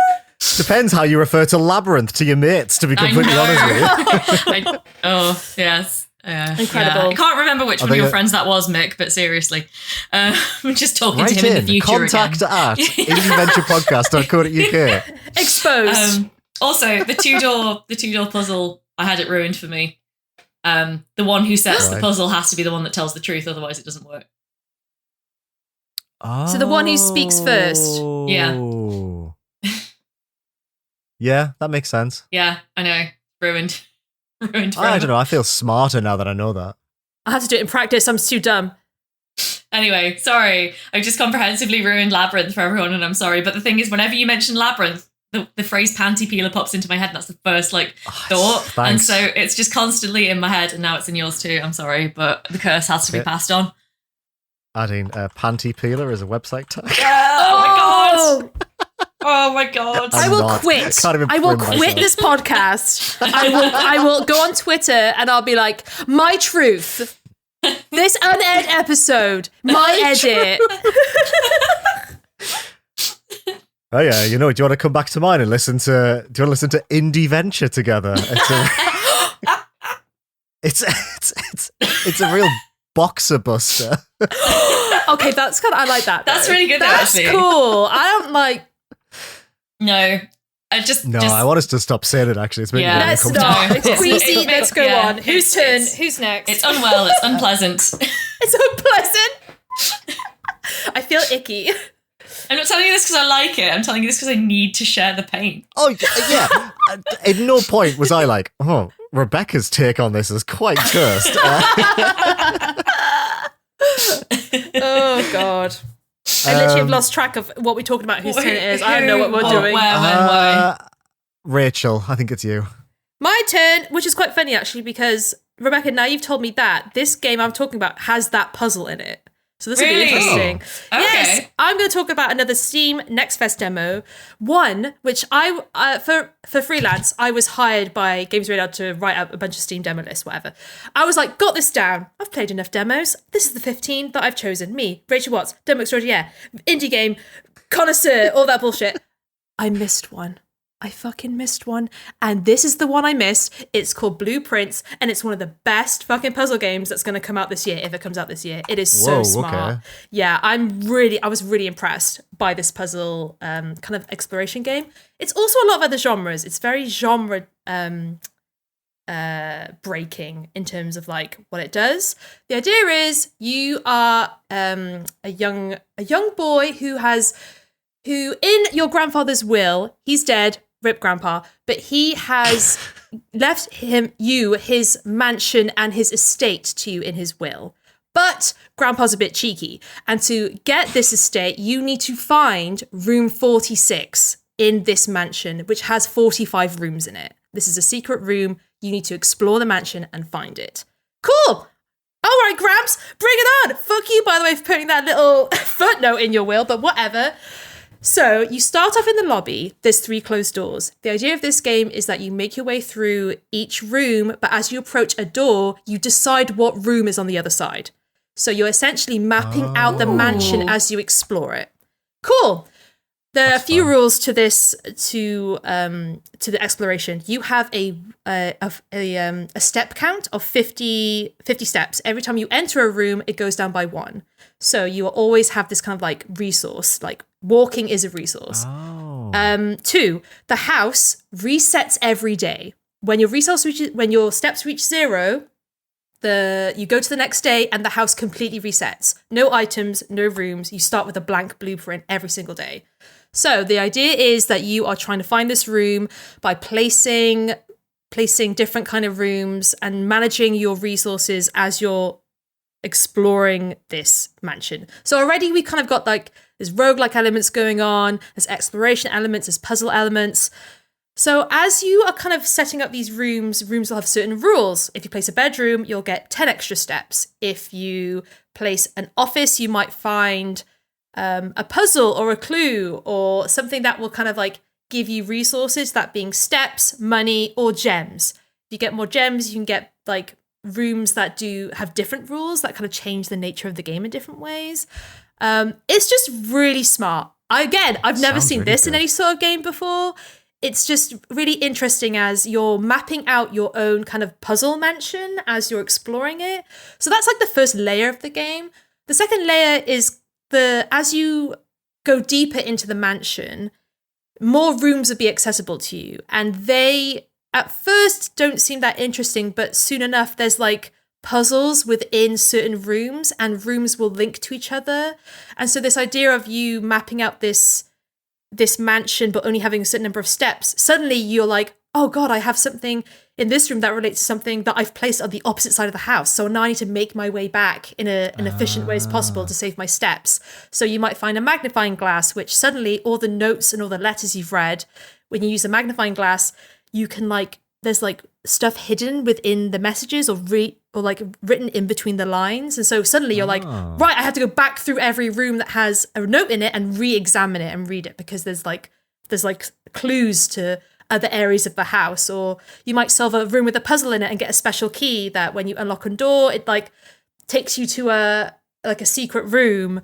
It's really interesting in how they don't just interconnect physically. They interconnect in your brain or like through clues and through knowledge. Like these rooms start to slot into like certain puzzle mechanics, and it's just really smart. And this demo is another one. Unfortunately, the demo's not there anymore. I put about 2 and a bit hours into it. I was forever replaying, trying different room combos, like finding different items. There was one item that it was a metal detector, so I was able to find certain gems and coins and items within a room without actually having to like search for it or go back and forth through different rooms. I knew every time I'd finished a room, I had like found everything in it. There was no going back and forth. Like it's just, I've just not played anything quite like this. And on top of that, which isn't in the demo, there is an overall mystery about your grandfather, your role, the family tree. You find a storybook called The Red Prince, and it's like about this young boy, and like there's like a mystery on top of this exploration puzzle mechanic of like very much in the Walking Sims we know, like we're familiar with finding items, reading letters and notes, and like there's like a mystery like element to the story as well. I don't know. This game is like great, and it's like a bunch of different genres all shoved in this. And it's also the kind of game that makes me feel like, why has no one thought of this before? Like, this is so smart. Yeah. I love this element of roguelikiness where, I don't know, it's like exploration but done in a purposeful way in which you feel really like you're mapping this place out. Like if you fuck up, that's on you. Like the game gave you everything you needed. You're managing your resources. You're picking the rooms and the combos that they make. Like, I don't know. It's just, and yeah, I want to find this room. And there's like the first layers, like keys. Suddenly we get onto like key cards. Suddenly there's like a security room, and there's just like, oh, it's just the best kind of video game mansions of like, you know, those kind of feelings where it's like sprawling, like the Edith Finch house. Oh, I was thinking Edith Finch a lot. This is very much that, but you're building it. Like you are building it as you go. So yeah, Blueprints, just such a cool puzzle game, with a very contemporary like feeling, like puzzle mechanic to it. I don't know. I was really impressed, and absolutely. Turns out this is already on my wish list. I think it might have cropped up during Next Fest, but I didn't manage to get round to it. I'm actually glad I didn't, because I think I'd still be playing it now instead of doing literally anything else. Yeah, it's reminding me a lot. The only thing really that I can think to compare it to is, you ever play Betrayal at the House on the Hill? Oh, the board game? The board game, which is like a board game that I have played so much with my friends. It was like one of our go-tos when we were all at uni together. And like, it's the only other game, it's obviously like a very different take on the sort of like, it's the only other house exploration game like with that kind of roguelite element to it that I can think of. Very, very different presentation, and even mechanically when you get into it. But like, like you say, it's such a cool idea. And like the fact that I can think of one board game and now one video game that's kind of dug into that is so weird. It's just really smart. But it has got like Gone Home. It looks very Gone Homey as well. Just it's like with Edith Finch, right? It's all of a continuum with that. And just like, it's just like having a house or a building that has like shifting rooms will never not be fucking cool in any media. Oh, absolutely. Agreed. Like the nature of the inside of somewhere changing each day, and you having to kind of navigate that is so cool. So I'm like a little bit obsessed with the Winchester Mystery House and versions of that in fiction as well. What's that? So it's a sort of like Victorian era mansion in Santa Clara in California, I believe. And it's inspired a lot of like horror authors over time. And I used to have a friend who lived near I still have a friend who used to live near Santa Clara. Sorry, Aidan. Like I meant the wrong way around. And so I got to go, which was like one of the, you know, like when you have a dream of a place for so many years and you actually get to go and it like lives up to every expectation. And this house was built by a very wealthy woman who was not a trained architect but wanted to have a go. And so it's like so surreal and so off kilter. And even though obviously it's a real house, so it's actually very stable in how it behaves, it has that. And like it's inspired a lot of like fantasy and horror and things like that, where it has like shifting houses. And I love that as a genre as well. So it's like chef's kiss, so good. Very cool. Yeah. This is an amazing find. And are we going to live through a year where we've got like two really highly rated puzzle games involving a house? Because isn't Lorelei also about like a big mansion? Big hotel. So like, goddamn. I hadn't heard of this. Neither had I. Someone put it in the Thinky Games Discord. And I was like, those Thinky Games, like, they find really good shit. They do, don't they? Find good stuff. I seem to remember that Blueprints were one of the first Next Fest demos to announce their participation in Next Fest. And I think maybe that was they got out ahead. And I think it's just been so long since I saw it that I've completely forgotten it. But they like were one of the first people to be like, hey, we're in Next Fest this year. So like a lot of people checked out really early on in Next Fest. Smart. Which I think is like a really good move. If you can be one of the first like half dozen to call that you're in it, then that's a good move. Oh, yeah. Because when this game like releases with the mystery aspect to it as well, like the demo didn't have the mystery. Like I think it's going to be like unstoppable. It's going to be such a good one. Yeah, because then suddenly you're not just you don't just want to find the room, you want to find out the story as well. So there's so many reasons why you want to play certain rooms. Yeah, love it. I don't think it'll beat Lorelei. Lorelei is still undisputed my game of the year actually so far. Awesome. Spooky House, but this might be pretty close. If it releases this year, I'm not sure. It might be. It says to be announced. I reckon that's next year at the earliest. Yeah, it might be. Yeah. Sometimes though, I think can you only enter your game once per Next Fest?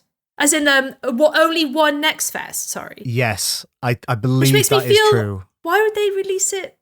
Well, in this one. I've played a few games, including one I'm about to talk about, that was in a Next Fest like 2 years ago, but it's only coming out now. So I don't really know the rule, like anything to do with Steam. I don't really understand the rules of it. I did a little digging on this around Next Fest to try and work it out. And the recommendation is that you try and hit the Next Fest that's the nearest to your release. But obviously it's a recommendation, not a rule. Another thing is, I think while you're only allowed to be featured on one Next Fest, you can, if you want to put up a demo at the same time as Next Fest, you can do that as many times as you want. So you can sort of like piggyback on Next Fest, but I think you're only allowed to be featured on the list once. As always, another grand recommendation. God damn, I've got too many puzzle games to play this year, and I'm so This dumb. is a good year for puzzle games. Next month, oh my god, Shim, puzzle platformer, a Ranger. Oh my god, a Ranger looks so fucking good. Mm-hmm. A Ranger looks great. This is the year for puzzle games. It really is. Mm-hmm. Shame. I can't believe how long we've ran already. I thought this was going to be a shorter episode, but we've just got so much to talk about all the time. We're going to be recording when the exit poll comes out. That's going to be interesting. We are indeed. We are. So, Rebecca, how about you take us to the exit poll with your next game?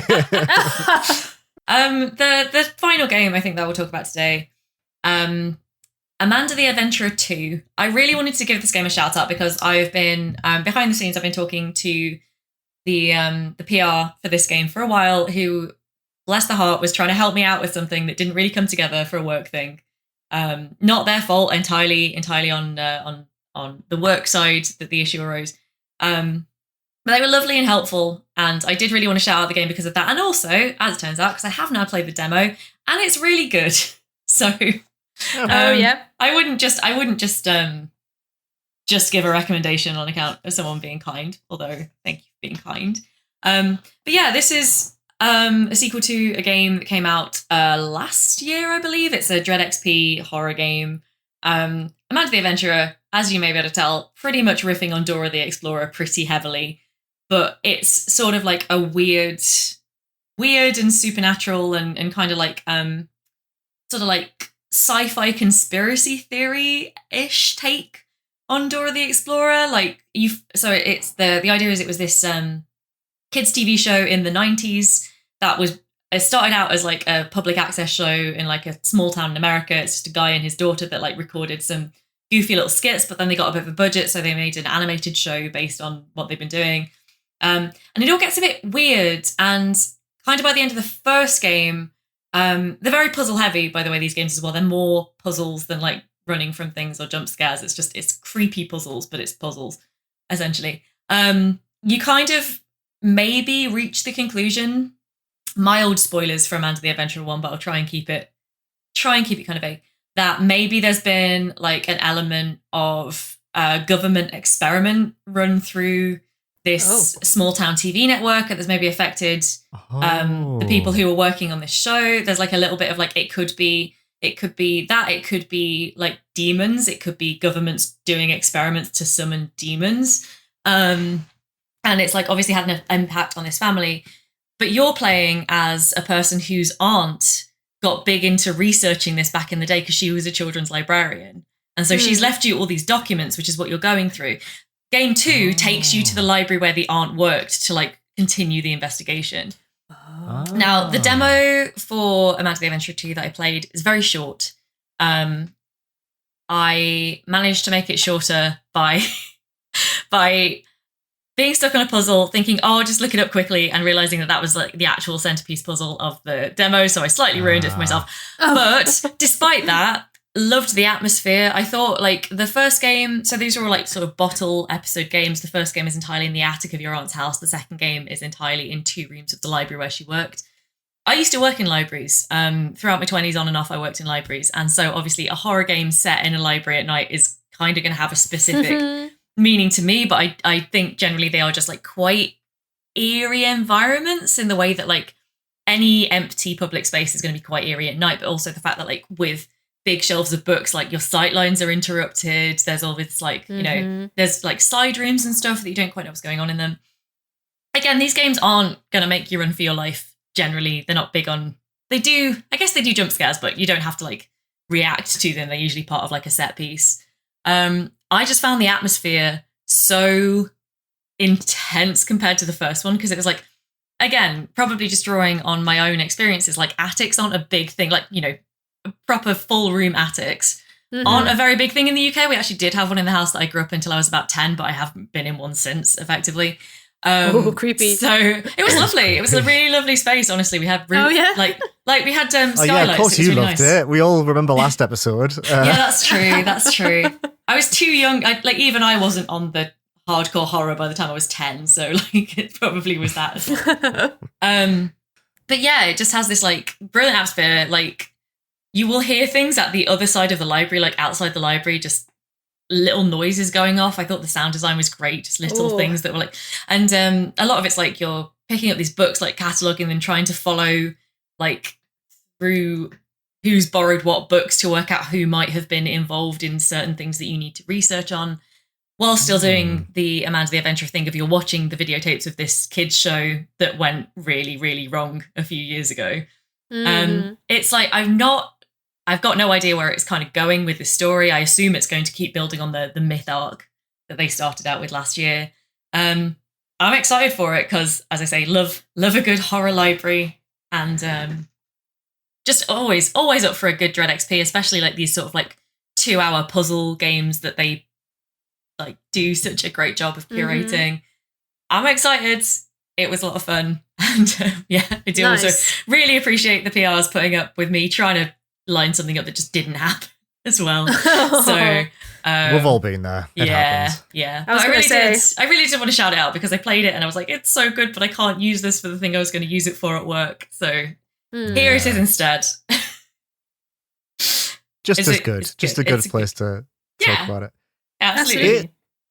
This feels like a genre of horror that is maybe a generation below us.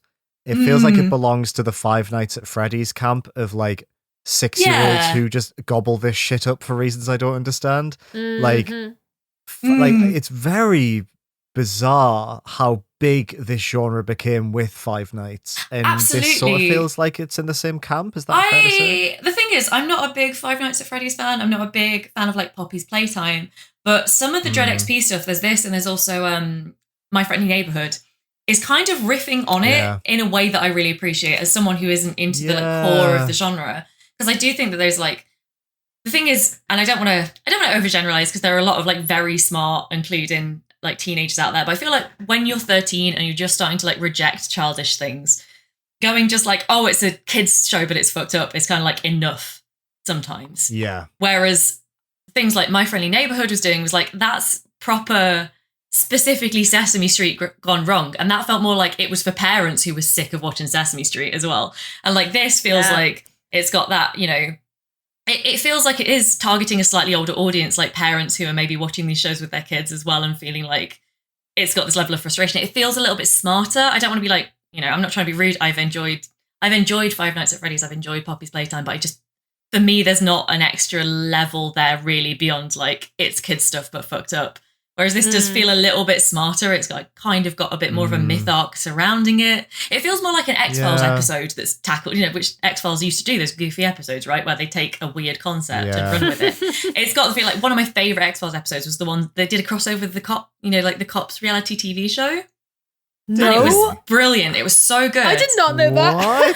And I don't know if it was a real reality TV show in America or if it was just like of its type, but it was one of my favourite X-Files episodes. It's got that kind of feeling to a lot of what Dread XP are doing in this area right now. Is just like, you know, just a little bit of an extra twist on the idea of like this but spooky, you know? Nice. I need to. I feel like there's all this Dread XP stuff I just haven't dived into, but after our conversations recently, I need to just pick up a few of these and just. They do so many things. They do boomer shooters. If you want boomer shooters, they have like sort of. Oh, I do like. I'm thinking not Doom. I'm thinking like Hex and Heretic style boomer shooter, like proper fantasy horror ones. Which Hex and Heretic were among my favorite games when I was a very little kid. So I'm delighted to see those making a comeback. Yeah, they are. Yeah. Yeah, and it's just there's something in there for everyone. Red XP, just saying. Hello. Thanks to our sponsor for this episode, Dread XP. Yeah. It's more like less of a sponsor, more of a please don't be mad at me. No, I was just going to say, to make you feel better, I once did. I pushed back a preview for a Satisfactory update 3 times with the PR, and the developer eventually did the 2-hour walk through the update and then never wrote anything about it. I apologized. I emailed and I was like, I'm so sorry, this isn't going to happen. But it happens, and they were lovely about it. Yes. Oh. You feel like shit when it does. I totally get it. Yeah. There's a lot of games. Yeah. We're only paid for a certain amount of time. Absolutely. Absolutely. It's been a hell of a couple of months. So, yeah. But I think this is probably the better forum for that anyway, in the end. Mm-hmm. True. Let's keep going. Are we doing... Liam, do you have any more? Yes, should we talk about Angerfoot and then we'll move on? Yeah, so, go on then. Final game to talk about today is Angerfoot, which I've been very, very much looking forward to over the last... Well, I actually worked out that I first played this when it was a Game Jam demo in 2021, and I did a video about it for my YouTube channel at the time. Angerfoot is by Free Lives, who you might know from Broforce and Terranil, and they're just an incredibly prolific indie developer who most of their games are published under Devolver. Angerfoot is a game about a guy who lives in Shit City, where crime is encouraged by the police, and the whole thing is ruled over by someone called the Crime Minister, which is a pun I've never heard, but is very smart. You love shoes. You absolutely love shoes, and the game starts with you trying to get a cool pair of sneakers, and it's stolen by the Violence Gang. So you kill the Violence Gang, get your shoes, and then they steal all of your trainers, which leaves you with no shoes on your manky feet. So this game is about getting your shoes back, which, as a conceit for a game, very funny. This best way to describe this is first-person Hotline Miami. That sounds reductive. It's not. It's split into very small levels where you run through rooms, committing acts of hyperviolence, and you die incredibly quickly. This game is incredibly hard, and the whole point of it is to achieve mastery through repetition. You start with no guns, but you do have an incredibly long, horrible green leg that is very, very powerful. You kick open doors. In fact, you interact with everything in this game with your foot. You answer the phone with it. You use intercoms. There's a very funny sequence at the start of the game where you're just going home and you're just kicking all the doors in your own house, which is very funny. And they're flying off the hinges. But you move from room to room and you kick the doors and you kill enemies. And if an enemy has a gun, you pick up the gun. It has a couple of bullets in it. Let's say a handful of bullets. And then when it runs out, you throw it at an enemy, you kick them, you get their gun again. And it's about balancing the guns, just like Hotline Miami, until you get to the end of the level. And like I say, you die all the time. It's as much about spatial awareness as it is about timing. You've really got to make sure that you know exactly where the enemies are. So when you go in, you can John Wick, pow, pow, pow, get 3 of them out, throw that gun, pick up their gun, kick that door down, kick a barrel, which explodes. It's so exciting. The way this game just makes you feel is just, you buzz with energy when you're playing it, because the soundtrack is this like thumping bass beat when you start a level. And then when you kick a door through and there's enemies there, the electronica melody like ramps up and it's pumping in your ears. And then as soon as you kill someone, it goes all the way down again. And it just keeps doing that throughout the whole thing. It's really good. It looks like the underside of a skateboard. I think it's the only way I can describe it. It's colorful and it's disgusting. It's 90s inspired, and all the enemies are like blue little dudes in pink hoodies, or like dogs that look like Poochie from The Simpsons, but with like Morpheus glasses, bombs, just people with bombs for heads that run towards you. Huge SWAT officers with shields, but they've got tiny little pigeon heads. It's got an incredible sense of humor. And also each level just has an amazing approach towards level design. Each level is ever so slightly different. It might have a small gimmick, or it might have just like a small, like, oh, what if there's a sniper? So you gotta try and get out of the way of the sniper. Or what if there's just like a load of doors, and every time you kick open a door, you're in a tiny little space, and how would you work your way through that? What I was surprised by is, because I played like 3 hours of this when I first played the original demo, and then I played like 2.5 hours of this during the Next Fest when we were still at RPS. And when I booted this up last night to play the full version, this game is out today. I should probably say it's out on the 11th of July. This is why this episode is slightly late, so we don't break embargo with Devolver, who we love. I was like, I think I've probably seen everything this has to offer. Like, I'm not entirely sure what it's going to do to keep me hooked and engaged when I've sort of already played it twice before. But I think, like Hotline Miami, this just has an inherent excitement and energy to it that it doesn't really matter how many times you're playing it. The one sort of like trick it has with the music, with the graphics and the visuals and sort of like how violent it is, it sort of just always gets the blood pressure up every time you play it. It's fun. It's really, really fun. I really, really love it. I finished the first chapter of 4 last night in just one sitting, just one white knuckle sitting. Loved it all. Wow. It maybe doesn't run amazingly well, is all I'll say. This is a pre-release version, so I'm kind of loath to say it, but I will mention it in case it does carry through to the release version. It's not as smooth as the other versions I played, and I can't tell whether or not my old PC is like getting too dusty.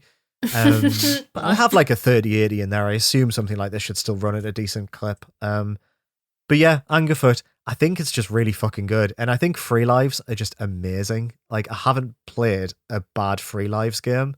And thankfully Angerfoot doesn't break that streak. So yeah, good game. Awesome.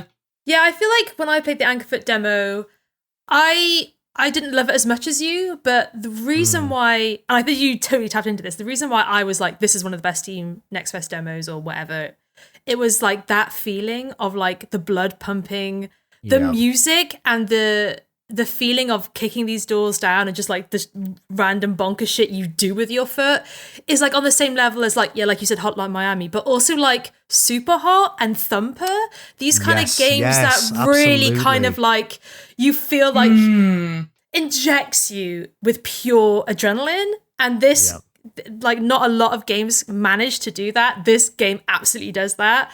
I think for me, it's a bit too edgy.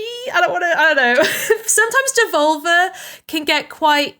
This is the problem I had with another game they did, Children of the Sun. I thought it was a really interesting perspective, but it was just a little bit too edgy for me, I guess. I don't know of a better term, really. And this, it's not quite my thing, but the tempo and the energy of Angerfoot is unmatched. It's so fucking good. And if Hotline Miami was like obviously top down and that had like really good energy, this is first person, so you're directly getting that into your eyeballs. So absolutely. I think I get what you mean. It is grungy. It's very much like, you know, if we've got the 3-part Venn diagram, the ball is kicked into, well, metaphors massively there. It's very much in it. You know how the furthest corner of my Venn diagram circle just says teenage boy? Yeah. And that is where this game comes in. Like, it's like there's posters everywhere being like, vape zone. Like, you should vape here. And obviously for me, I'm like, okay. yeah, this appeals to me. And I guess like maybe the only thing it doesn't have over Hotline Miami is like Hotline Miami has a lot to say about ultraviolence and about the effects of violence and things like that, and this doesn't. I think it's just funny, and it's like goofy violence and like that's I think violence. It is supposed to be definitely more like funny and a bit satirical in like that aesthetic. So I didn't I get that. It was just but I totally get it. If you look at this, the tempo is so good. So but I can see how it might put you off. Yeah, the bass line. Very good. That tasty bass line. Do you have anything else to talk about, Rachel? Nope, I'm done. All right, well, let's move on to hyperfixation.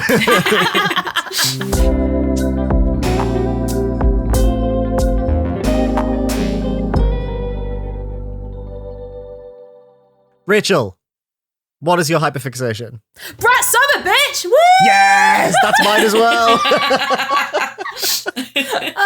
course, it's gonna be Charlie XCX new album, Brat. Oh god, I definitely, absolutely unhingedly popped the mic there. But yes, Brat, the album Brat. Tell us about Brad. This is a hyperfixation. There was a hyperfixation. I've listened to nothing but Brat for so long. I see green and I'm like, Brat Summer Girl. I see like, I don't know, like so many. The thing is like, this album is like, I'm trying to think of the words to describe it. It's like a. Have we even said who it's by? Yeah, Charlie XCX. I said. Right, okay, I'm sorry. I said. I got the girl. I got Charlie in there. Honestly, it's like a whole idea. That's what I like about this album. This album encompasses so much more than just good music. It's like a way of living. It's a perspective. It's like about being a woman. It's about thinking about being a mother. It's like she's reading from her own diary at certain points. It's about the relationships between certain women. It's about unread WhatsApp messages. It's about like going to clubs and getting off your tits. It's like about so many aspects of just like experiencing life as a woman and as Charlie does, and like it's just so fucking good. Like when I first listened to it, I didn't quite gel with it, but it was the lyrics that I just kept coming back to it, and actually I literally cannot get it out of my head. I listen to it every day. God, I see it everywhere, and yeah, me and Liam just not shut the fuck up about it. I just fucking love it. It's Brat Girl Summer! Point of hyperfixation where I was in a HMV in Manchester on Saturday and I just saw the vinyl and I was like, well, I need to send that to Rachel. Why? I just saw it and I was like, well, I need to text Rachel. That's the level that we're at with this Brat Summer. I was in a charity shop and I saw a Hot Wheels car that was Brat Green and I didn't send it to you. And I was like, I should have sent it. I'm going to find the photo later. And I was just with Brat. Summer. So Liam, what is Brat, what is Brat to you? What is Brat? So what is Brat to me? I love listening to Brat on my way to my little office email job. I'm so Julia. Brat, so I knew of Charlie XCX. I absolutely fucking loved Speed Drive from the Barbie album last year. Yes, me too! Which I would argue is like a cornerstone of the vibe of this podcast, is just that one track. Oh my god, yeah. So I just love new Charlie XCX, and I love New Shapes as well, which is an album from a track from one of her albums from a few years ago. I didn't really know of her that much though, but I knew she'd had a huge impact on the industry, and she's been around for a long time. And this came out, and Von Dutch was shown to me a few months ago, and I was like, this slaps. 360 drops. I'm like, this is incredible. And again, I was like you. I was a little bit like, I'm not sure how I feel about this album at first. It is manic pop. I think that is the genre of it. That's the genre it falls under. And there could be a little bit abrasive at first, but what I love about this is the most, and what you're saying about the lyrics, it's the most raw and honest album I've heard in ages. Now, I think the way that we see raw honesty in pop from like a modern lens is this idea of like, it's about sadness, it's about, maybe like mental health or these kind of like topics that maybe weren't explored by music in the mainstream for a long time, or at least not overtly. What I love about this is it actually seems to encompass the entire human spectrum of emotion, and that's what makes it so raw. Because on one track, Charlie is saying, I'm the best fucking thing that's ever happened to you, and you should kiss my feet. And the next track, she's like, I've been in a room with Taylor Swift, and being around someone that successful scrambles your brain like a fucking radiation machine. Microwave. God. But like, and then one track's about like her friend, like Robin, another musical artist who died. And another track is just like, I'm going to do cocaine for my entire life. And there's just something about the stream of consciousness to the lyrics combined with these verses that are very traditional pop and very catchy. I genuinely think this is a masterpiece. I think it's one of the best albums ever recorded. It's Brat fucking Summer, baby. I can't stop listening to it. Fucking Summer. And the fucking Lord remix. Oh, this is don't poetry. Even get me started. This is poetry in motion. The way that like Girl So Confusing as a song is very much about miscommunications between two people, someone kind of reading maybe too much into someone else's actions and the way they treated them, like, this is what I mean through like maybe WhatsApp messages or like little comments or like maybe going out to dinner and you're not vibing just right, and reading into that and not really understanding the other person. So Girls So Confusing is just about her experiences with that, with someone in particular. And everyone was like, who is it? Who is it? Who's it going to be? Is it this person? Is it Lord? Is it someone else? Oh, she describes having the same hair, so it's got to be this person. So everyone, the internet was like popping off, like, who's it going to be? Popping off majorly. And then, what, a week, 2 weeks? I don't know. I don't fucking know. It was a week, I think. Was it a week? A week later, the remix comes out. It's Lord. It's her perspective on her side of the story and her like verse about like the other side of this story of her talking about, well, maybe I haven't replied to your messages because I felt insecure or like XYZ, and it's just so good. And it's like, it makes me reevaluate the people that I've been like, oh, that message is a bit weird, or like, oh, I wonder why they've been. Yes. I'm just like, it just asks you, it just invites the question of like, just to be a bit more sympathetic, be a bit kinder. And I think in this age of like weird communication and this like weird disconnect we have with everyone, even though we are so connected more than ever before, these invisible rules, invisible social cues can really fuck you up. And like, we have to stay kind of like a bit more, I don't know, connected and like, yeah, be a bit more empathetic towards people. It's just so like, it's really beautiful. Oh my God, what the fuck? Charlie, you need to stop or not, because I'm loving it, but also this is a lot. And like, yeah, it was just really great. What an amazing remix. Let's work it out in the remix. Iconic. Which is the way that Lord like adapted to Charlie's lyrical style, which, like I say, is like a stream of consciousness. There's barely any rhymes in this album at all, other than maybe verses. And Lord just took that on, and just the line of like, you do something in defense until you're building a weapon is like, it feels so off the cuff, it's like, but so powerful. And like you say, yeah, it's, you know, you sort of see this healing process between two incredibly famous people who are literally just, you know, everyone is just a kid inside, and that song examines that, and like, and are pitted against each other in the music industry. Women are always pitted against each other, and these two bitches went, yeah. Like, no, let's literally, like you said, work it out on the remix. Yeah, and so fucking iconic. My God. There was me before Brat and me after Brat. Wow. Do you know what I mean? It's like, really it's like so you've both found religion while I've been in Singapore. It's kind of like, yeah. I think this might be what it feels like, Rebecca. I can't tell you. Like from the outside it might, yeah. Yeah. I listen to Sympathy as a Knife, and I'm just like, oh my God. And I hadn't seen the music videos, and Liam was like, you fucking gotta see these videos. You have to fucking see these videos. And I was like, Von Dutch, she just beats the shit out of the person holding the camera. It's just incredible. Von Dutch is so fucking good. You have no idea how much I want to listen to this, but also fear listening to this. It's not going to be for everyone, honestly. I didn't know it was going to be. Yeah, to be up. Oh God! But if it is for you, then it's like it's really good. It's just really great. My God, fucking hell! How can someone be so good? Like, how can this exist? I don't know. That's a thing. I don't know. By the way, I feel like I've blacked out. I feel like I can't remember anything I've just said for the last 5 minutes about this album. I feel like I've been holding this in because how is it so good? Is this going to be like a year's time? We're like, oh yeah, Brat. I haven't thought about Brat for ages. No, it doesn't feel like it. This feels like this. It feels like very few times in my life where an album's come along where I'm like, this is an incredibly important point in my life, and I'll think about this for forever. Yes. Brat Summer. Brat fucking Summer. Your summer. No. It's Brat Girl Summer. Brat Girl Summer. I feel like I need to mention, what was it? I had a message from you guys the other day because I like drunk texted you from Singapore, so God knows what time it was for you, about the Ace Attorney Investigations collection, and I just got back. What was it? Brat and Ace Attorney Investigations during Pride Month. Brat fucking Summer, I think, was what I got back. It's Indieventure Summer. It's the summer of Indieventure. It really is. 10K. Miles Edge Investigations. Brat Summer. Just, I could literally rip my own face off. I'd do it for Charlie. That's how this album makes me. Yeah. Oh my God.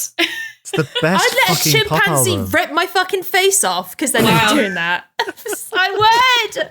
Charlie! Let's work out the remix. As though I'd tell the chimpanzee, I'd be like, Mr. Chimpanzee, let's work out the remix.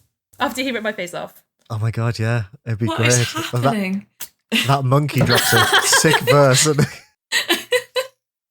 This is a hyperfixation. This is a hyperfixation. I'm like, This is the I'm purest. locked in. Yeah, Yeah, this is I can see it. Jesus God. I just, yeah. I mean, Yeah, I think you're like She's an actually icon. glowing, like with an inner light. Rebecca, the I light actually of- feel excited talking about this. I feel So joy. That's I so genuinely good. do. I I am so happy that you feel I joy. feel like I need to be exercised. Like, I literally Same. feel like I have that much. I need something. Oh, god damn. Right. definitely calls for an exorcism. I'm gonna go get. You know what I'm gonna go? I'm gonna go and find a hot priest and a cool priest, and I'm gonna get them on the case. So Yeah. Nice. I need to be Please do. exercised. I need to be baptized. I need to be saged. I need every witch, wizard, priest to just absolutely like obliterate me, and Brat would still be within me. They could not get it out you of me. you would turn into a pillar of light. Well, that goddamn Rebecca. I'm not sure I should What? do mine now. I don't think I can possibly match this energy. No, you should have gone first. I know I Take should have us gone down, first. take us I down should have to said, earth. as soon as I saw Yeah. the light of religion enter your eyes, I really should have like just nipped in and done mine. It's fine. It's fine. We can bring it down. Yeah. I do actually generally want to know yours though, because I Oh, need to. Mine too. Thank Yeah. you. Thank you. The heart palpitations. So mine. Well, I was never quite at that level with it, but also mine is from like a couple of weeks ago now, so I can kind of like talk about. So hopefully I can like bring it back down. Nice, soothing conclusion. Thank you. For everybody. So my hyperfixation lately has been an Audible original show called Green Wing Resuscitated. So I don't know if either of you ever watched the very cult British sitcom Green Wing back in... I did Yes, not. I did. Oh. Did you? Oh my god. So it ran from 2004 to 2006. It's very surreal comedy. It's set in a hospital, but they like never talk about medical stuff. It is not Scrubs, but UK. It is like extremely about surreal jokes and relationship drama. And it's got like a lot of people in, like Olivia Colman is probably the like, most recognizable person now, but like a load of British like actors and comedians that you recognize are in it. And randomly, 18 years later, they all got together to do a 6-episode revival on Audible. Oh my which God. I subscribed to, and it's so good. Genuinely, I was like obsessed. It was a show that I like really loved. It was one of my favorite sitcoms when I was a teenager. I was like Same. quite obsessed with it for a while. I hadn't even thought about it properly for years, but when I saw they were doing this, I was like, well, obviously I'm going to check it out, especially when I saw that they got almost the entire original, like all of the leads came back, including Olivia Colman, which is like, You must love it so much. She's won an Oscar now, Yeah. and she came back. Michelle Gomez is another person who's in it. She's in a lot of she's in like Doctor Who and Sabrina and all of that. She came back for it. So yeah, nearly all of the cast and all of the leads came back. And like, honestly, I thought it was potentially even better than the TV show that spawned it. I thought it was Ooh. so good. I listened to it. This is how you know I was obsessing over it. I listened to it on the plane on the way to Singapore. And like I finished it on the way back. And then the day after I got back from Singapore, Mick and I were driving to our new house, which is like a 3-hour drive from where we live now. And so I was like, I got us covered. I've got exactly 3 hours of some of the best audio comedy you're ever going to hear. You have to hear this. It's just like, it's great. I love what they've done with it. Like the original creator, Victoria Pyle, incredibly talented comedic writer, because it's all like, it's basically a sketch show, but with a plot, which is like so hard to pull off. But I think only like some great comedic writers have pulled it off. Like John Finnemore does it really well. Victoria Pyle does it really well. Those are the only 2 examples I can think of off the top of my head, because it's so hard to balance. But one of the things that I loved about it was that the kind of crux of the kind of storyline in the original show was like a kind of love triangle between the 3 leads. And what they've done in the revival, which is actually it's been 18 years since the show ended. Jesus Christ. But it's Oh my God. It's set 12 years later. They've like narrowed it down a bit. I couldn't work out why. And then I thought, because maybe like that sets it in about 2018. And maybe they just didn't want to have to mention COVID. And because it's set in a hospital, maybe they feel like they would have had to have like, you can't really do any sort of medical setting without acknowledging like that. Maybe that's, I don't know. What I loved about it though was that it deals with like this idea of having been in this like really dramatic and like quite melodramatic and quite self-conscious love triangle when you're maybe in your early 30s.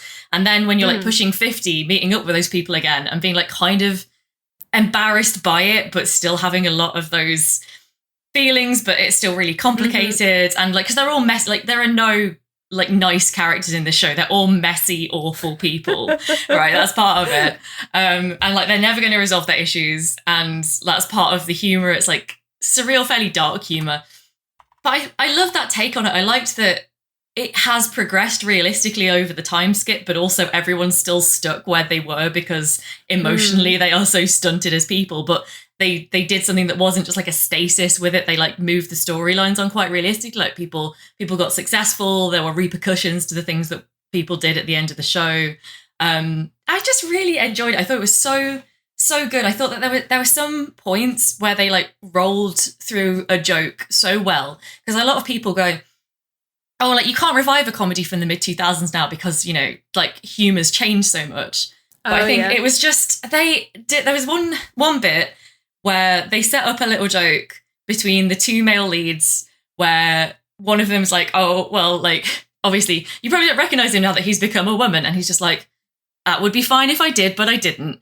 And I liked the way they did that joke because they're like, yes, this would have been the sort of joke we'd have made in the mid 2000s. No, it's not an acceptable joke to make now and never would have been. But it established both characters really well. They just hit that, like, rolled with it, kept going through the joke and incorporated it. And I was like, that's a really good way of being like, look, don't even start with us on the whole, oh, has comedy gone woke now thing? Like, we're just going to acknowledge it, move on. We can make funny jokes without punching down, and we always could. But in case you were wondering, like, we're going to keep going. And like Michelle Gomez was always one of the like incredible things in that show, and she is still so good. The way they mine, because she was always a very physical comedian in that show. So like to make it an audio production, they do so many great things. They'll like slowly allude to what she's doing through a scene in a way that you couldn't in a visual, in, you know, a TV show, but it like piles on the humor in that way.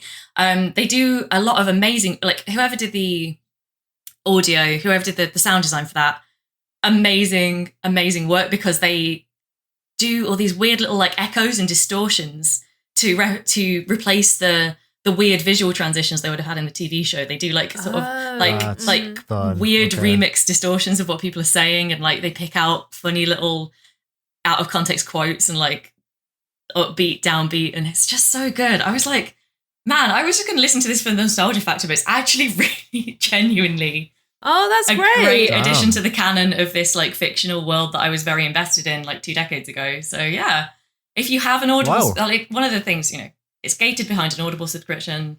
That's kind of like a lot of things are gated behind subscriptions these days. But if you have Audible, I highly recommend it, especially if you're a fan of the original. So good. Nice. Damn. Didn't realise that existed. Back. Cool, it's there. Yeah. Nice. Well, amazing. Damn, I'm going to have to see if I can get that on Audible. This episode went so long. I don't know how. It's probably the 40 minutes of bullshit at the start. Yeah. Good luck, I'm going to cut it. I'm going to majorly cut it down. I think there is a point at the near the end of the bullshit where actually I think a good cold open like presented itself if you want to cut right down. It's not going to be longer than 10 minutes. Like I'm going to edit the shit out of it. Good. Listener, I hope you're listening to a 2-hour podcast and not the 2.5-hour one that we've just recorded. We're just really excited to see each other. We were. I know, it's always the case. I know. Right, well, nothing else to say other than Brat Summer, and we'll see you next time. Bye! Thanks for listening! Bye! Indieventure is a video games podcast created, produced, hosted, and edited by Rachel Watts, Rebecca Jones, and me, Liam Richardson. For more information, including a list of every game we mentioned in this episode, make sure to check out our website, indieventurepodcast.co.uk. You can get in touch by sending your questions, comments, and feedback to contact@indieventurepodcast.co.uk. You can support the show by rating us 5 stars and leaving a review on Apple Podcasts or your preferred podcast provider of choice. Some of the games we talk about on the show may have been provided to us for free for review consideration. Our intro music and stings were composed for us by Ollie Newbury. Check the episode description to hear more of his excellent tunes. Thanks so much for listening, and we'll see you again in 2 weeks for another episode of Indieventure. Bye for now.